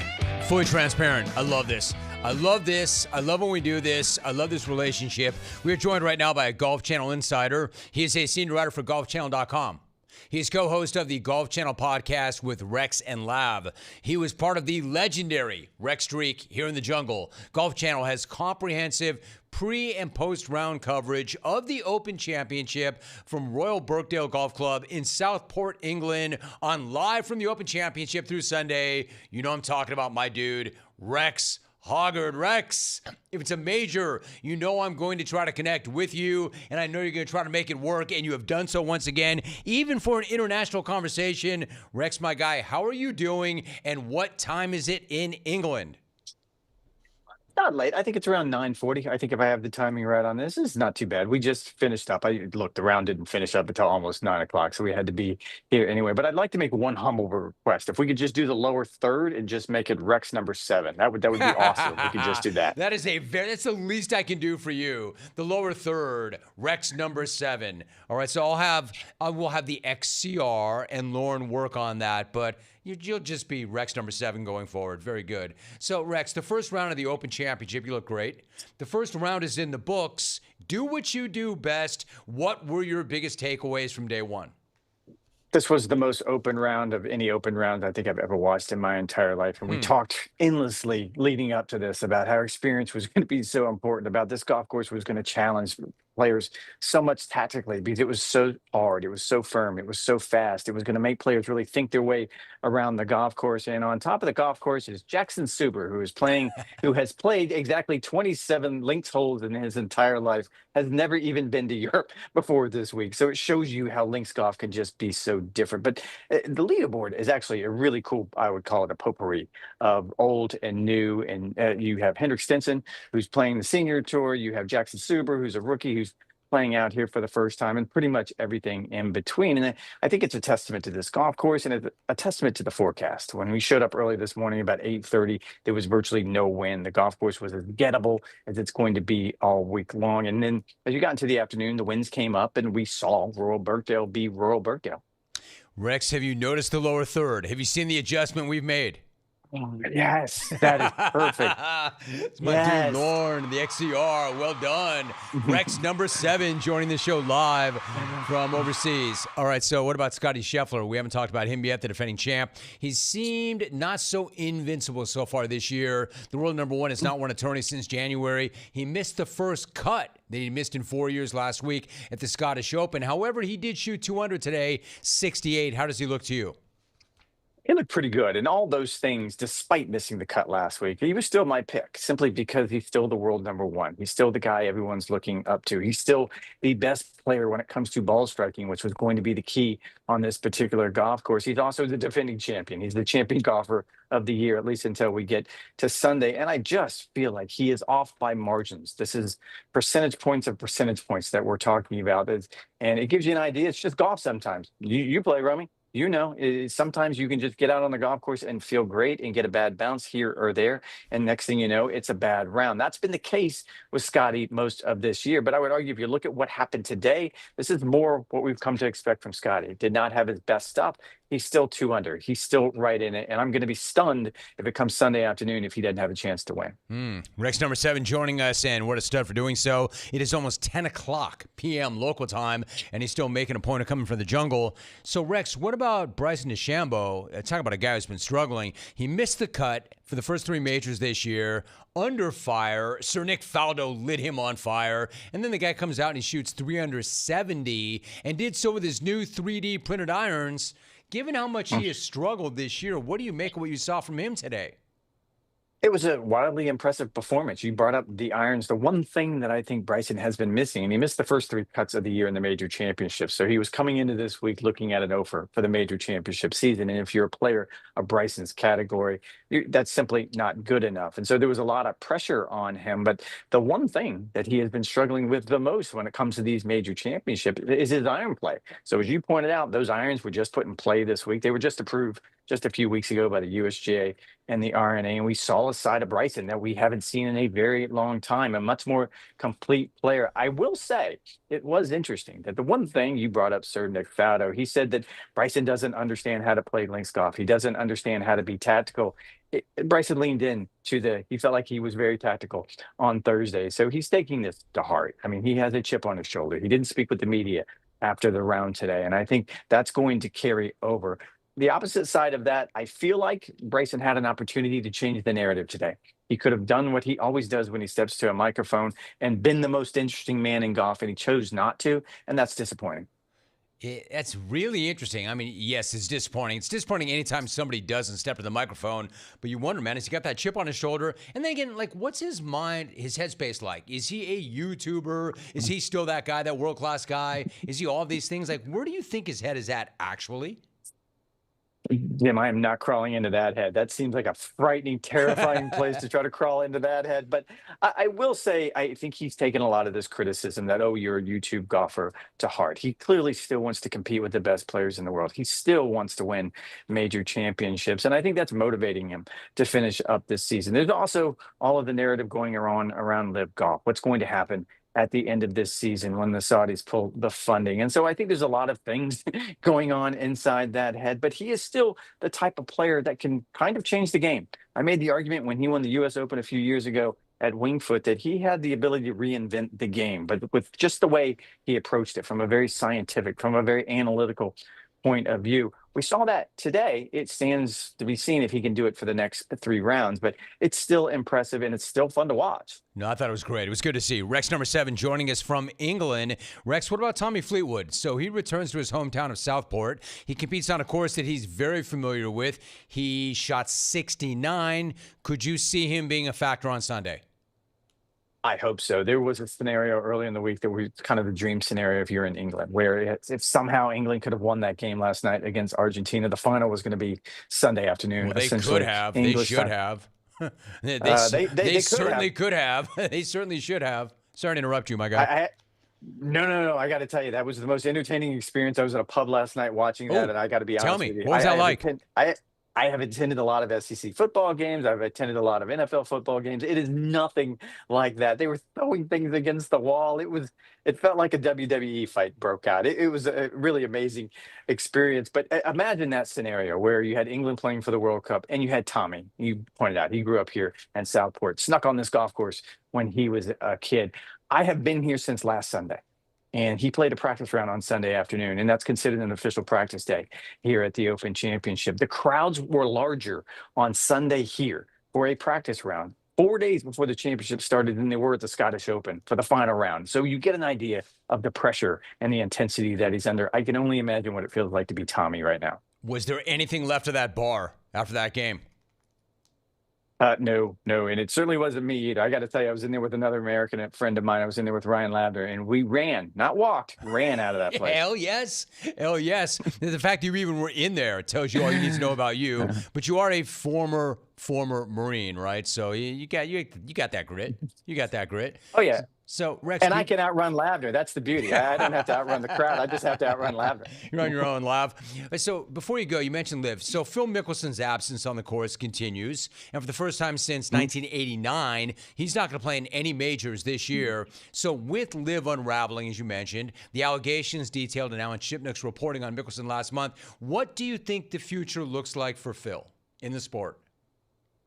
I don't know how he comes back from this, and there's a lot of litigation, and you really don't understand the full story yet. What happened with Phil Mickelson in that story, and Alan Shipnuck did some excellent reporting, but I don't know. And this is such a fascinating conversation because I'm also covering Tiger Woods, who is recovering from a very serious car accident and checked himself into rehab. And if you look at those two divergent pass that these top players, generational players, are on. One, Tiger Woods is still cherished by the PGA Tour. He's still part of the decision-making body. He was at the announcement a few weeks ago of what's going to happen to the PGA Tour going forward in 2028 and beyond.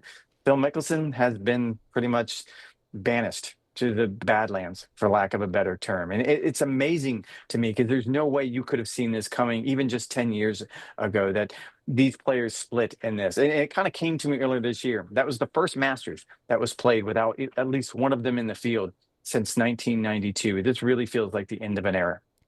It's really interesting when you talk about the two of them, the juxtaposition, but Mickelson did go to the other side. Tiger never did, and you can only imagine what he was offered. So when you say you're covering Tiger, like, do you have any sense of what he's like when he went overseas and he got some help and he did some work on himself? Like, we still don't really know. Like, he's made a public appearance, but we don't really know what's going on with him, do we? What do you know about him and where he's at? We really don't. Like you said, the public appearance was just a few weeks ago at the Travelers Championship when the PGA Tour announced their essentially new competitive model going forward. And I lean into what I said the night when he checked himself into rehab.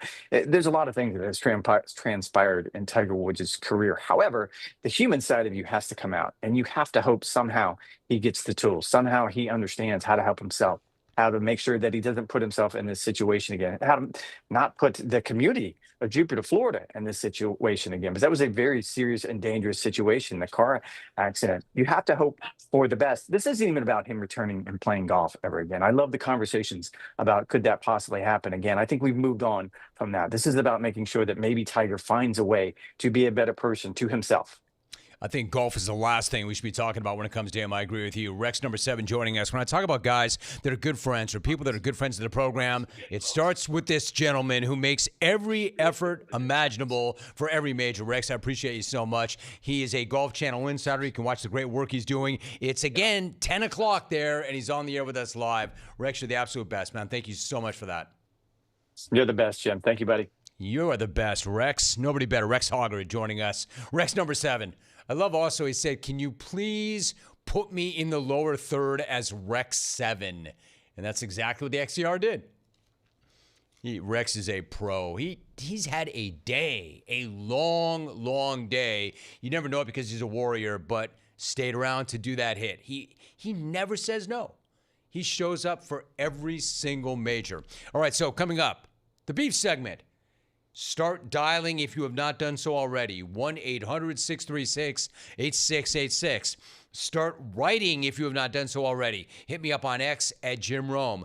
Jump into the chat on our YouTube channel. Also, if you want to email, do that. Rome@haveatake.com. 4 different ways to engage, 4 different ways to get your beefs in here. Beef about almost anything you want. We do it once a week. We do it at this time. Well, during the beef season. It's not year-round, but we are in beef season. So hit me up. What do you want to beef about? That's coming up. Next segment.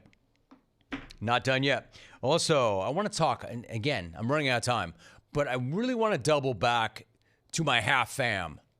The Boston side of my half fam. The Chow side. If I can get that in, I will, but the beefs take priority. That's coming up next. Call or write or post your beefs, and we'll come right back.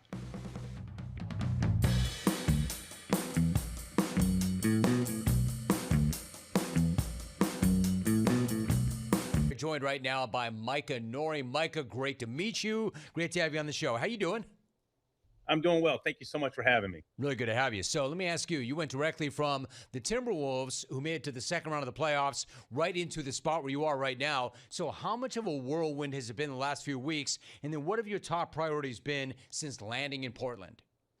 Yeah, I think the term drinking from a fire hose, I never knew what it really meant, but I do now. And but it's been great. The people in the program that we have in Portland been open with welcome arms. So the very first thing that I did was obviously meet the people in the building, but then connect with all the players in the roster. Did not have a draft pick this year, which I was probably one of the few people happy about that in Portland. So I knew exactly what the roster was going to look like essentially, and was able to connect with guys, get out to visit a few guys, and then be out here in Vegas with the young group and with our staff has been it's been great. Micah Nori joining us. I like that. So now your name had been connected to a number of other openings in recent years. What did you find most intriguing about this opportunity? Well, I think the one thing is the roster. You have a playoff team that for a first-time head coach, to be able to take over a team that's been in the playoffs, and then you're adding essentially 2 all-stars in Ja Morant and Dame Lillard to that core. I think that you're able to pick up the baton that Tiago and his staff did, which they did a phenomenal job of leading this team last year. But when you have an opportunity to win, especially in a competitive West, it's a very intriguing opportunity. Micah Nori joining us. You mentioned Ja Morant, so the team took a big swing last month when they made that deal for Ja Morant. What have your conversations with him been like since he joined the team, and where do you think his game is at this stage of his career? I think that, he's still young, 26 years old. I think that he's finally healthy, fully healthy. And I think that he's ready for a new start and a fresh start. And when I met with him, I just told him just be the Ja that was the Ja 5 years ago that knocked us out in the first round 4-2 when I was with Minnesota. But he's excited.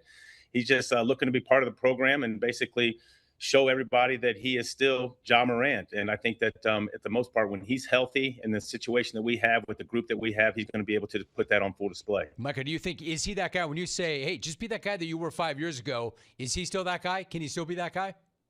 I think there's no reason that he can't be. I believe that. I mean, still young at 26. And if he's healthy, there's very few guys in this league that can go where they want to go with the basketball at any time. And he's definitely one of them. All right. So your professional journey to me is really amazing. Like, for those who do not know, you were a 3-sport high school athlete. You played college baseball at Indiana. You hit .305 for your career. That led to a stint as the Hoosiers hitting coach after you graduated. For those who do not know the story, Micah, how did you initially end up working in the NBA?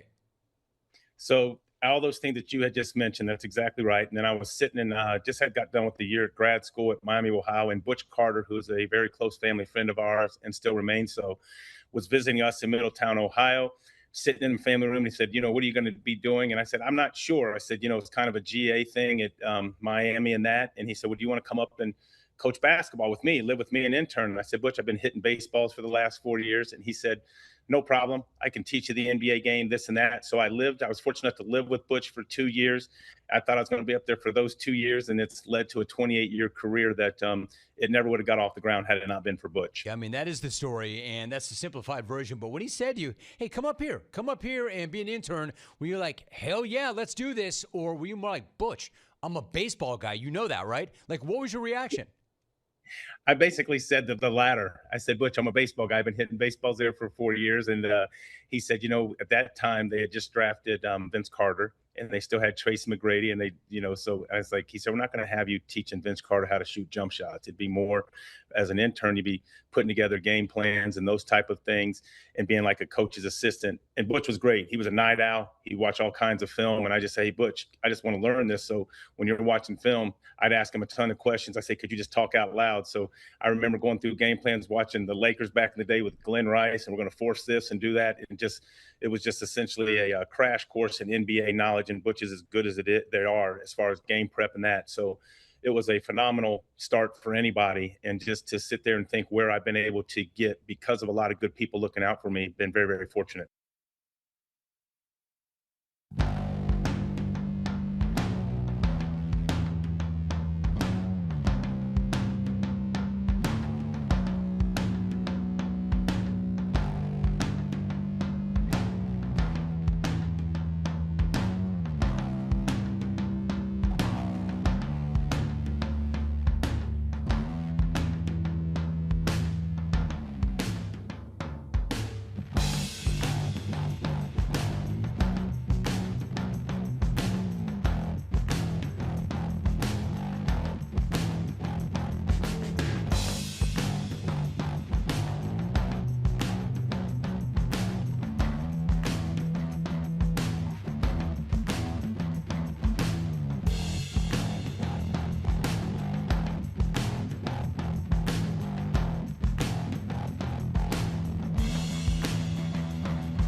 It is that time. Hour number 3 on a Thursday. It is time to beef. Compliments my buddies at Old Trapper. Hot and spicy, teriyaki, peppered, old-fashioned. Pick the one you like best. All right, so what do you want to beef about? You can beef about pretty much anything you want except for those 2 or 3 things that you know you're not supposed to beef about. Like, just be respectful of the process. But it doesn't have to be sports. One phone line open. Right, Albie, thank you. 1-800-636-8686. I'm taking phone calls. I'm going to read your beefs, but I'm going to start with the phones. I'm going to start with the guy that I always start with because he always sets the tone. This guy's almost bulletproof when it comes to the beef segment. So we go to Charleston. My brother Miles. Miles, what's good, dude? What is your beef? Rome, glad to have you back. I have a beef with this cacophony of discontent regarding adults, DK Metcalf and Aaron Rodgers ripping some delicious summer cigs. Hey, people, did they step into your sled and rip cigs? Did they walk into your townhouse and smoke cigs in your bathroom? They did not. Let some brothers rip a summer cig. Unwore, choke job, puke, limp, sick, ever playing for the USMNT again. Out. Wow, Miles. A cacophony. He's smart. Rack him. I don't rack beefs too often, but I'll rack that one. He had a beef with the Yinzers that are freaking out over Aaron Rodgers and DK Metcalf getting in some delicious summer cigs. I don't think cigs are delicious ever, regardless of season. That was a love letter to the heaters, the lung darts. Yeah, I smoked that as somebody who used to indulge way back in the day, so I know for a fact they're not delicious. Nothing about cigs are delicious. There's nothing delicious about walking around with a catcher's mitt on your face or where your face used to be. Like, there's no moisture. You can't moisturize. You know, sometimes when I say, hey, man, you better hit that with some moisture, it won't work. If you're smoking lung darts, there's no amount of Nivea that can save what used to be your face. It's not a catcher's mitt. That's it, Rome. Never listening again. Good. Good. Even in this saturation where we're fighting so hard to maintain listeners and viewers, if you smoke and that rubs you the wrong way and you never want to listen ever again, good. And hit it with some Nivea. It's in your own best interest. 1-800-636-8686. A criminal. No offense, I don't want to get on the wrong side of a criminal, but he is calling. Somehow, some way, he got use of a phone in the Mississippi Department of Corrections. All right. I told you I get a lot of mail from prisoners. Always have. Clint somehow got used to the phone. Yo, Clint, hope all is well on the inside. What is your beef? Hey, Mr. Rome, thank you for the call.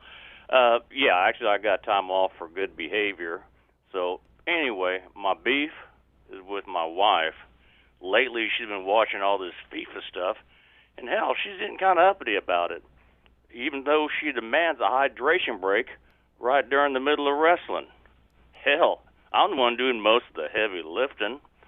If they don't tear the rag off the bush, I don't know. That's not a good call. No. Hey, Clint. You don't like that call. I don't like that call. Clint, are you allowed Not a very good call. conjugal visits? You're in prison, dog. Oh, wait. You're not really in prison. Oh, wait. You're not really Clint. Wait. You're that dope Ed in San Antonio. I can hear your voice, dude. Why don't you make me a sandwich? That guy coming with some fake dialect, accent. I'm in prison. I'm in the Department of Corrections.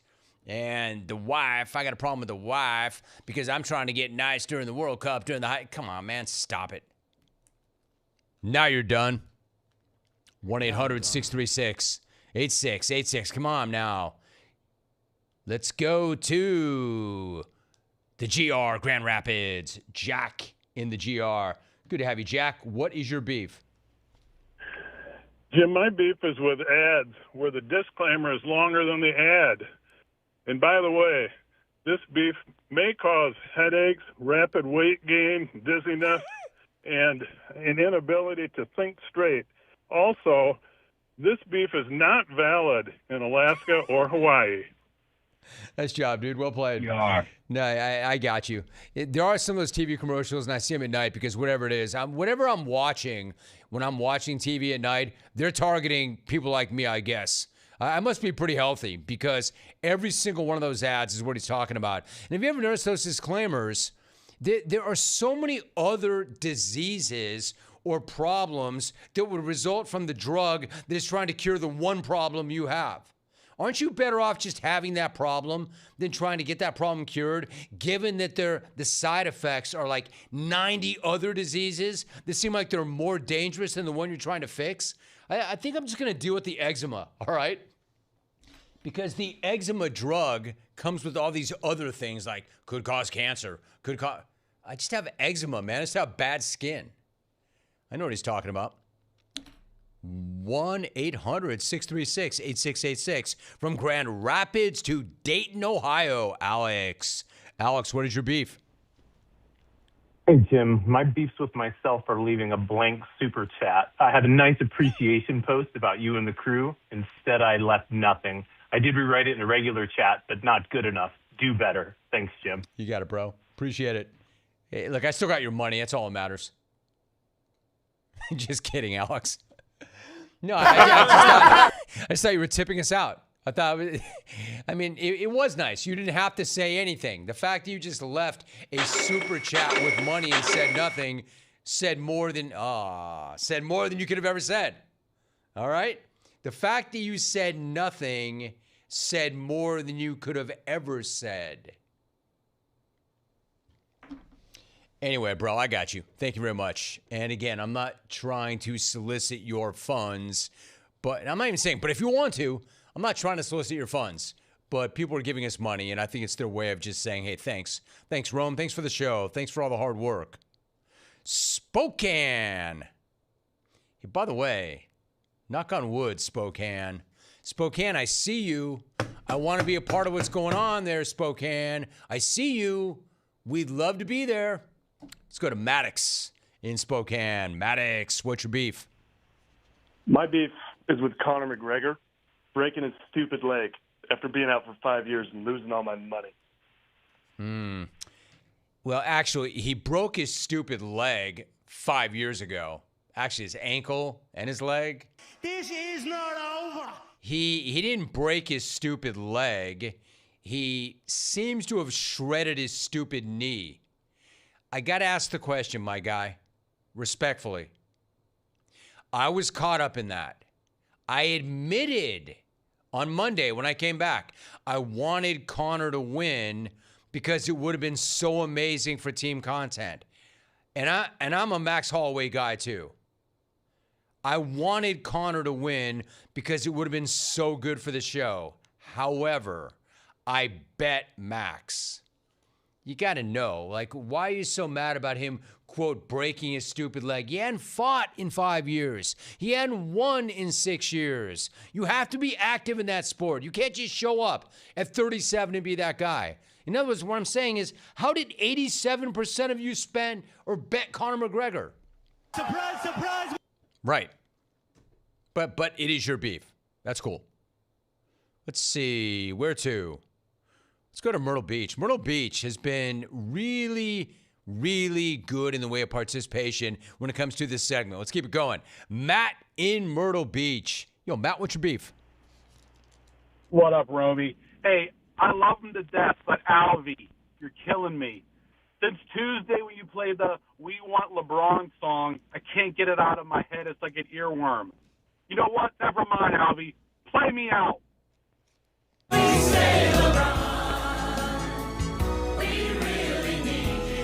stay, LeBron.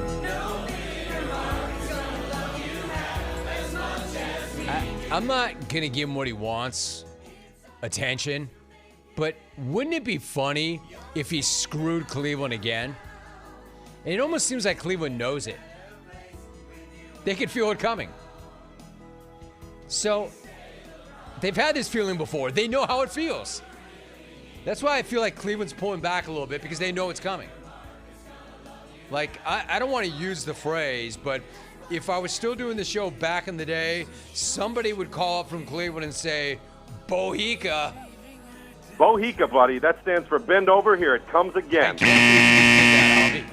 I didn't want to do that. I was just going to reference it. Anyway, I feel like Cleveland knows that he's going to jam them again. But if he does, where is he going to go? Philadelphia? Why? To be option number 5? He hated being option number 3 here. How is it better in Philadelphia? Where's he going to go? Golden State? I thought the whole argument was he wanted to go somewhere where he had a better chance of winning. How is Golden State better than L.A.? L.A. was way better than Golden State. Anyway.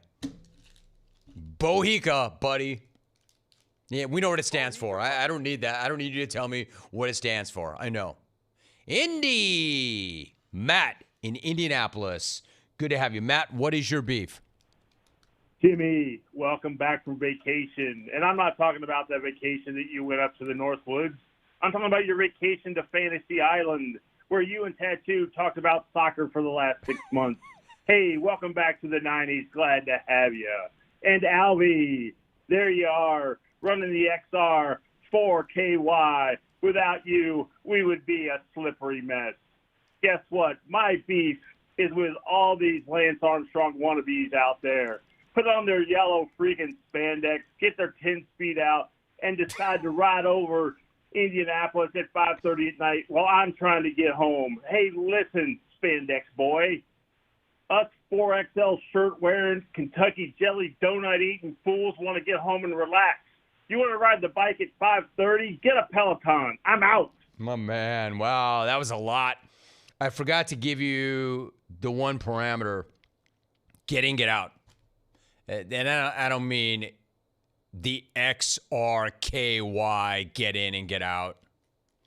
I mean, keep it tight. That guy did not keep it tight, but it was amusing. It was amusing, and there was some heavy lifting going on. And I'm actually here for that. Nice job. This segment almost always works. The beef segment. We haven't even gotten to the written beefs. We haven't even gotten to the chat portion. Philly. Rich in Philly. Rich, my guy. What is your beef? Rome. My beef is with the American announcers trying to do the play-by-play for the World Cup. They don't suck. They suck. Give me the British announcers every time. They can make T-ball sound interesting. They can make youth soccer sound. I'm not a soccer honk by any means, but I can't not watch that game when they got those British announcers doing the game. They make it thrilling. They make it exciting. They know how to tell a story. Please, for the final, give me the British announcers. I'm out. I like it, Rich. Hey, Tommy, wasn't there, speaking of announcers, was there not a call that you were watching over and over, and I'm still talking with Rich's voice for some reason, was there not a call that you were watching over and over and over and over and over, and be honest, have you been watching it during the show when you should be doing the show? I haven't. I watched it like 5 minutes before the show. The Andres Cantor Telemundo call of the Lautaro Martinez winning header. Do we have it? I need a second to go grab it. Okay, no problems, but you were all about it, and then you're like, you saw that, right? I'm like, yeah, no. He's like, well, you need to see it. And then you showed it to me. I'm like, wow. Now I see why you're watching that over and over and over and over again. Rich cracks me up, especially with that voice. All right, where do we go now? Wow, the callers. Here it is. Check it out.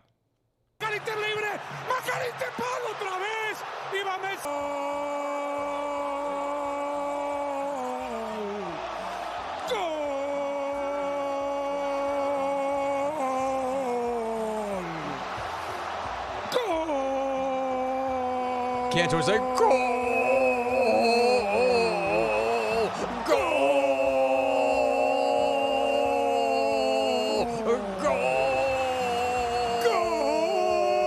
That's awesome. Remember back in the day when I used to always say I'd come back from a tour stop and I'd be here on a Monday and say, "Wow, Matt, I'm sorry, I got tour stop voice. Goal!" I never sounded like that, but that was incredible. They hit the post, and then Messi with this incredible cross. And then the game winner, goal! oh. I'm like, man, somebody take that dog out back and put him down. Oh, goal. But he's such a legend. What a legendary call that was. See, this is what I mean. Like, I got to admit, how do you not get caught up in that? If you're open-minded, how do you not get caught up in that moment? That's amazing. Now, I'll never worship Messi the way Tommy over there does, but that was amazing. That was incredible. Like, dude, what is that old man doing in the MLS? Oh, I get it. Saving himself for when it matters most, unlike all the others, not urinating down his leg and taking a big dump in his pants when they need him. He's doing things like that when it matters most. Incredible. All right, we got a break. This is a great beef segment. Look at this, dude. Watch this. If you're watching on the stream, this is absolutely incredible. Look at the cross. What? Goal!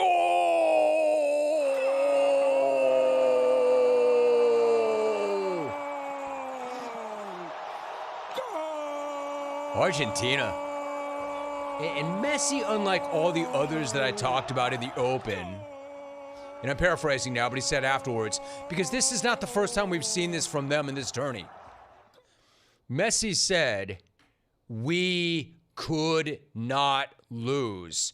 And what he meant by that was he said, I know how we are. I know how our nation is. I know what was waiting for us back home if we did not advance. People talking junk, and we were not going to give them what they wanted in that regard. We gave them what they really wanted. That's how you handle that. You don't say things like, oh, well, if there's a 46-minute game, analytically, we actually are winning. I have no regrets. No, that's why that guy's the GOAT. All right, when we come back, some write-in beefs in the chat, on X, on email. If you're on hold, don't hang up. I mean, we're doing well enough that I'll run this thing out. The calls have been great. It's the beef segment. Hit me up with your beefs. We'll have more when we come back. You're listening to The Jim Rome Show.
right, the beef segment continues. Great first segment. If it's good enough, I'll carry it another segment. And that's what we're doing. But let's go to the written beefs. Oh, our first paid beef. And this dude's not playing. The super chat. This is a $50 beef. $50 beef. Wild. Buck Blaine, 7069. My man, once again, you didn't have to, but thank you very much. Appreciate you. $50 beef. Rome, my man, my beef is I'm at the quick stop and there is no change holder anymore and no pennies.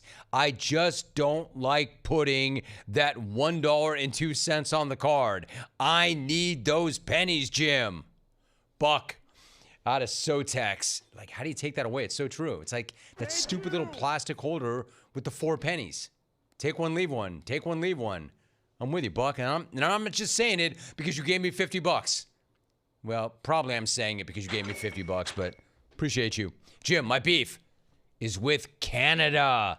Get your fires under control. You're choking us out. War Party Bus and Bison Melee. Teaming up as the ultimate wrecking crew. David at Northern Michigan. David, I know that because DJ, my wife of almost 29 years, that's coming up this week, she's still in Wisconsin, and she says the smoke is bad there. Really bad in Wisconsin.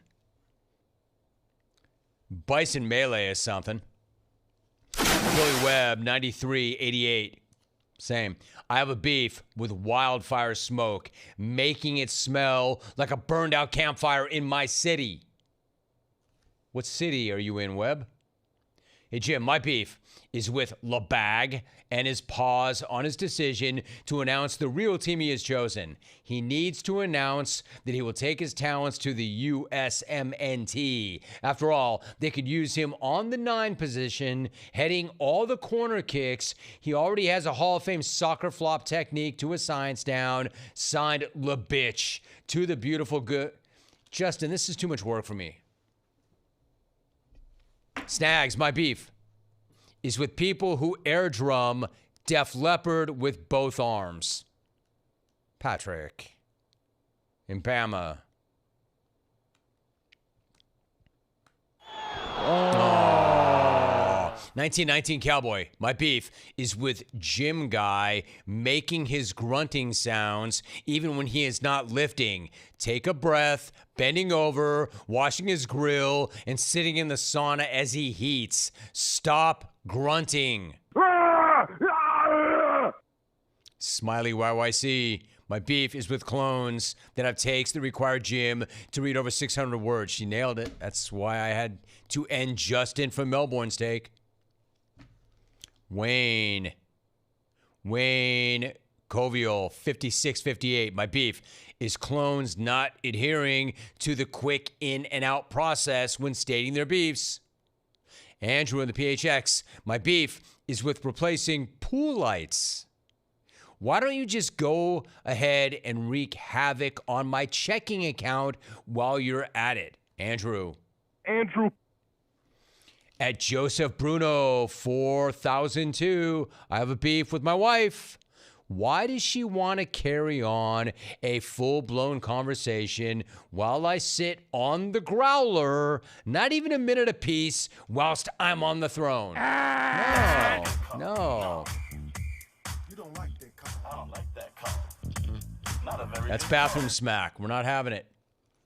Susie from Wisco. Welcome back, Wisco Jim. My beef is when the faucet is left in sprayer mode after usage. When I turn on the water, nozzle disengaged to fill my water bottle. Old Faithful sprays water right in my face. Right in my face. Are you drinking water from the hose? You're a better person than me, Susie. Faucet. Oh, my bad. The faucet. Okay. Aaron in Iowa. My beef is with the pigs in my rental property who had 4th of July fireworks show and cleaned up nothing. Then told the neighbors, I bought the fireworks. You guys enjoyed the show. You can clean it up. You pig. You pig. Markel 444. My beef is with you, Jim. My wife and I went to Vegas in 24. Went to Javier's. Fantastic. Had to go back twice in 24, 2 times in 25, and we've gone twice this year. The manager owes you a drink. Mark and SC. They don't owe me anything. Javier, the tycoon, whenever I see him, without fail, and I do see him in Orange County, says, Jim, you are responsible for all of my family's success. I'm like, Javier, that is so laughable. Please stop. My man, mi hermano. I love you, Javier. I love that you're happy to see my family. I am not in any way successful or responsible for your family's success. I know that family. I know his sons. I know his kids. I know Javier. They're the best. They're absolutely awesome. And I'm glad you had a great experience. If y'all haven't been to Javier's, go to Javier's, wherever you are, because Javier is everywhere, man. He's a legend. Dave Wilcox, I guess this is my beef. Garcia v. Ben is a big, mega main event bout on pay-per-view. It's not even close to a pay-per-view main event in any other era. The fact that I have to argue with people about it says everything about the state of the game and its fan base. Bro, you're sticking to it. You're not coming off that, are you? My man, even I kind of moved on. Rome, my beef is my coworker. Is my back check that perform? It's because it's from you, Bo. I'm skipping it. No, there it is. It's on the screen. Now it's gone. Damn, Bo, you're messing everything up. My beef, no, I've got to own that. My beef is my coworker and who doesn't understand personal space. There is no need to be up in my kitchen. Bo in the LBC. You know what, Bo? Actually, you actually hit on one finally. There are certain people that do not understand personal space, and they just get right up in your grill. Like, bro, why are you that close to me? We can have a conversation. You don't need to invade my personal space. We all know somebody like that. I don't know if that's like some kind of weird, like dong move, power move, intimidation move. Like just stop doing it. Thank you, Albie. Twin 78, my beef is with school starting in late July or early August. As an employee of a school, I don't get to enjoy the rest of the 6 weeks of summer. Do they not give it back to you at some other point? Is there not a reason to start early? Don't you get it back somehow, some way? Dear Jim, my beef is with some homeowners and lawn crews who act like the street is their personal debris dumping zone. They blow leaves, grass, sticks, basically yard confetti, straight into the road, and they bounce like they did us a favor. Newsflash, your mess does not become public property just because you shoved it into traffic. Pick it up. Clean it up. Clean it up. David V. Haunted Horse. Jim, my beef is with Brian Weber. Not doing the beef segment. He beefs about a half a dozen times a day on X, so I know he's pissed about stuff. That's good. Out of here! That's good. He is. He is, and I'm glad he is. I get a kick out of his feed. This stuff's funny. Webb. Webb's all about respect for the program, so I don't know why. I know he won't do the beef segment when I've encouraged him, and I'm doing it again right now. And by the way, Brian Weber is so locked in, he's probably hearing me say this right now, or he's watching it. Be Webb. Beef. Do your thing with the beef segment. It's not, I don't have like proprietary ownership of that. It's part of the jungle. You can do it. It's your show. Beef. Look, it's your show. If you don't want to do it, don't do it. But I'm saying you have my blessing. And the clones want you to do it. Bruno in the Bay. Hey, Jim, I have beef with people who show up to anything, quote, way too early. Listen, when I invited you to the cookout, it wasn't so you could follow me around while I fill coolers and I prep food. Show up an hour late like a normal person, you dopey sociopath. 1F Jeff. 1F Jeff. I don't know why that's funny. My beef is with clones whining in the chat about super hats getting read on air. Bro, I suck. And I've gotten read on air without paying. Do better. He's right.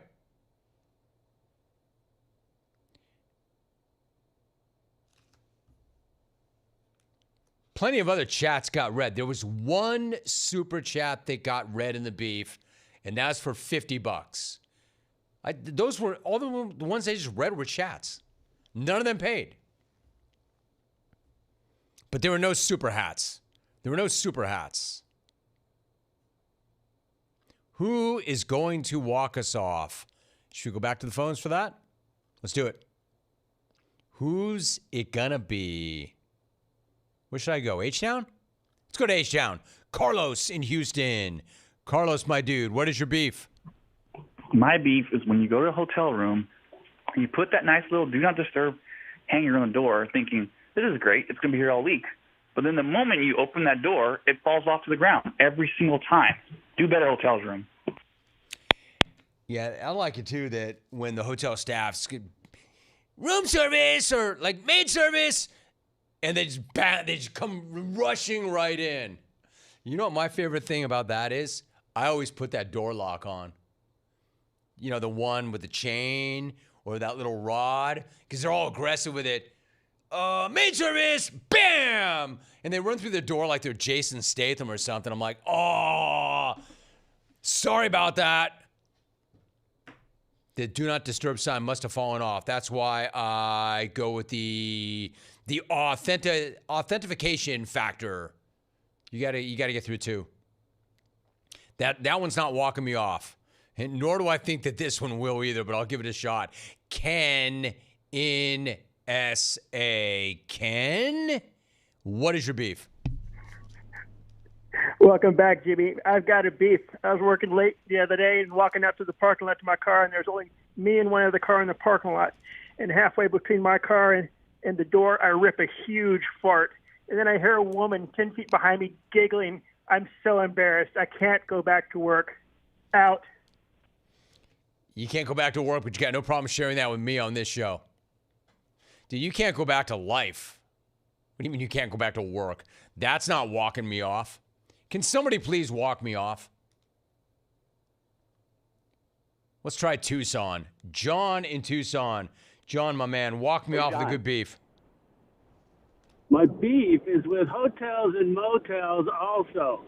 When I go in to take a shower, there's 3 bottles of something that I can't read because I don't go in there with my readers on. But it didn't matter because I was going to use the lotion for just about anything except what they wanted me to. That's not a good call. No. You don't like that call. I don't like that call. We had such an amazing first segment of callers. Why can not one person have one good beef so I can end this thing properly? He actually made me laugh at first. Like, I got a problem with hotels, a beef, where when I go into the shower and there are 3 lotion containers and I don't know which one's which because I don't have my readers on. If you just stop right there, you probably could have walked us off. And I've said this before. I have a beef with hotels that do not have bar soap. I've gotten beyond the beef with hotels that no longer have a mini bar. I've gotten beyond that. But can I at least have bar soap? I'm just not I don't like that soft soap option. Do I have to start packing my own soap? Where to?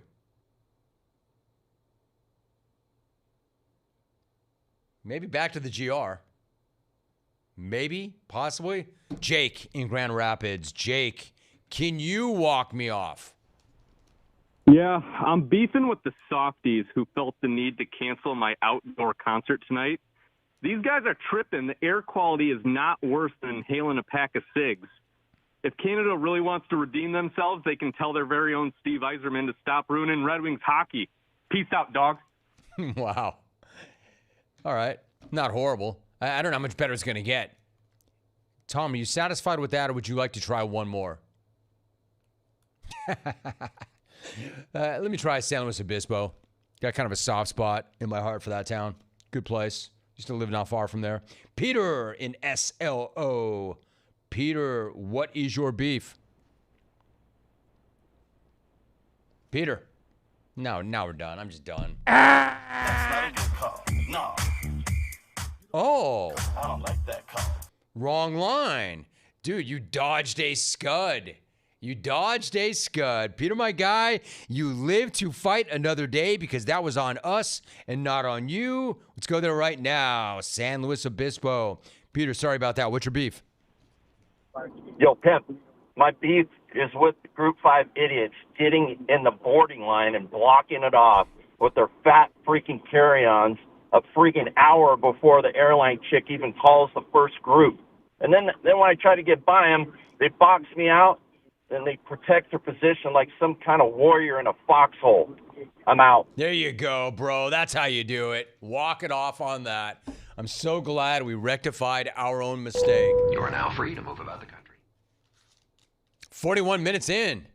41 minutes in. All right, we'll come back and wrap things up. Don't go anywhere. That was an epic, monumental, legendary beef segment. Stay tuned. You're listening to The Jim Rome Show.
All right, so a few more things before I wrap things up. You know, when I was talking to Rex Hoggard, and he referenced, we talked about Bryson DeChambeau and YouTube golf. And YouTube golf's a thing.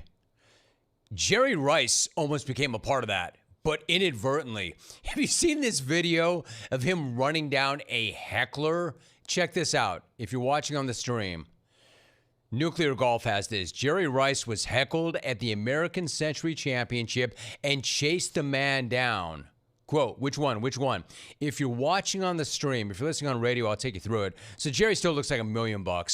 So he's going underneath the rope after his tee shot, and he's looking to confront somebody, and he's jogging, and he's going the distance like he's running a go route. He's gone. He's disappearing. And people are like, get him, Jerry. Get him and do what? Like, what were you going to do? I understand fans are getting looser and looser and more aggressive, but, you know, at that event especially, people are going to have a few pops. You're going to have a bunch of different celebrities, different athletes, and he immediately turns around like, hey, man, that's uncool. And I don't know if somebody said something in his backswing or right after the swing, but he's mad. He's mad. Like, he's under the rope, and he's running after somebody with his bat still in his hand. And I don't know if he found the guy or not, but he went a long way. Like, he disappeared. Like, what were you going to do? Confront that guy? Get that guy? So that was something. Jerry's kind of a different dude anyway. But man, he's hot. He's hot. He's not having it. And according to reports, what was said, and the guy ran, but what he said to trigger him was 4, I think, according to reports. I guess Jerry didn't have his bag ape to handle that for him. Where's the caddy? Where's the caddy to run some interference for him? He took matters into his own hands. He went vigilante. Jerry Rice took matters into his own hands. That's some wild video. Also, something happened earlier today. Shams had this report for ESPN. No discipline coming from the NBA for Bam Adebayo punching Tyler Hero in the face. Shams, quote, NBA spokesperson on Bam Adebayo Tyler Hero incident, quote, after discussing with the players involved and the NBPA, everyone would prefer to move on from this unfortunate circumstance and no further action will be taken by the league. A couple of thoughts on that. First of all, that's not accurate. Quote, everyone would prefer to move on from this unfortunate circumstance. If by everyone you mean no one, none of us want to move on from that. We want to know more. We want more of that, actually. We want the footage, all right? We'll move on after we've seen the footage, because don't tell me there's no footage of that. Don't tell me nobody has footage of that. We'll move on after we've seen what actually happened and heard the exchange. So that's not accurate. Quote, everybody would just like to move on. I know why Hero wants to move on. I know why the NBA allegedly, I don't even think the NBA wants to move on. What do you mean you're not going to punish him? Punish him? You should thank him. You should thank him for giving us the best moment of the entire NBA offseason. What do you punish him? Punish him. You should reward him. You should give him his own award. How about the NBA Bam Adebayo Man of the Year award? You ought to give that guy a statue. Punish him. Not only was that the single best moment of the NBA offseason, I would argue that right there, him punching him in the face, an ex-teammate, over some online slander, I would argue that was the single best moment. That was better than anything that happened during the NBA regular season. Punish him. I would argue that had the Knicks not won it all, that would have been the single best moment of the entire NBA calendar year. Punish him. Damn, reward him. Thank him. Give him his own award. Give him a statue. Punish him. Come on, NBA. Stop acting like you didn't love that as much as the rest of us. Oh, we just want to move on. The hell you do. We'll move on when you give us the video. That's when we'll move on. And then after we've seen the video, we're going to keep looking at the video and probably never move on. Everybody just wants to move on. The hell we do. Increase your vehicle's performance with Lucas Fuel Treatment at O'Reilly Auto Parts. Add it to your tank to eliminate carbon and varnish deposits. Get 2 bottles of Lucas Fuel Treatment for only $9 plus receive 2 times O Rewards points at O'Reilly Auto Parts. Now we are done. My thanks to the big head, James Kelly, for the FanDuel Predict segment. Rex Hoggard, especially Rex, coming up big overseas. Nice job on the beef segment. Clones, want to thank the XR4 Ti. All right, so one more day. We're not done yet. Let's finish strong. Get up in here tomorrow. Finish strong. Be aggressive. Get in the paint. Do what you do, clones. See you then. Thanks for watching. Thank you for listening. Have a great day. We are out.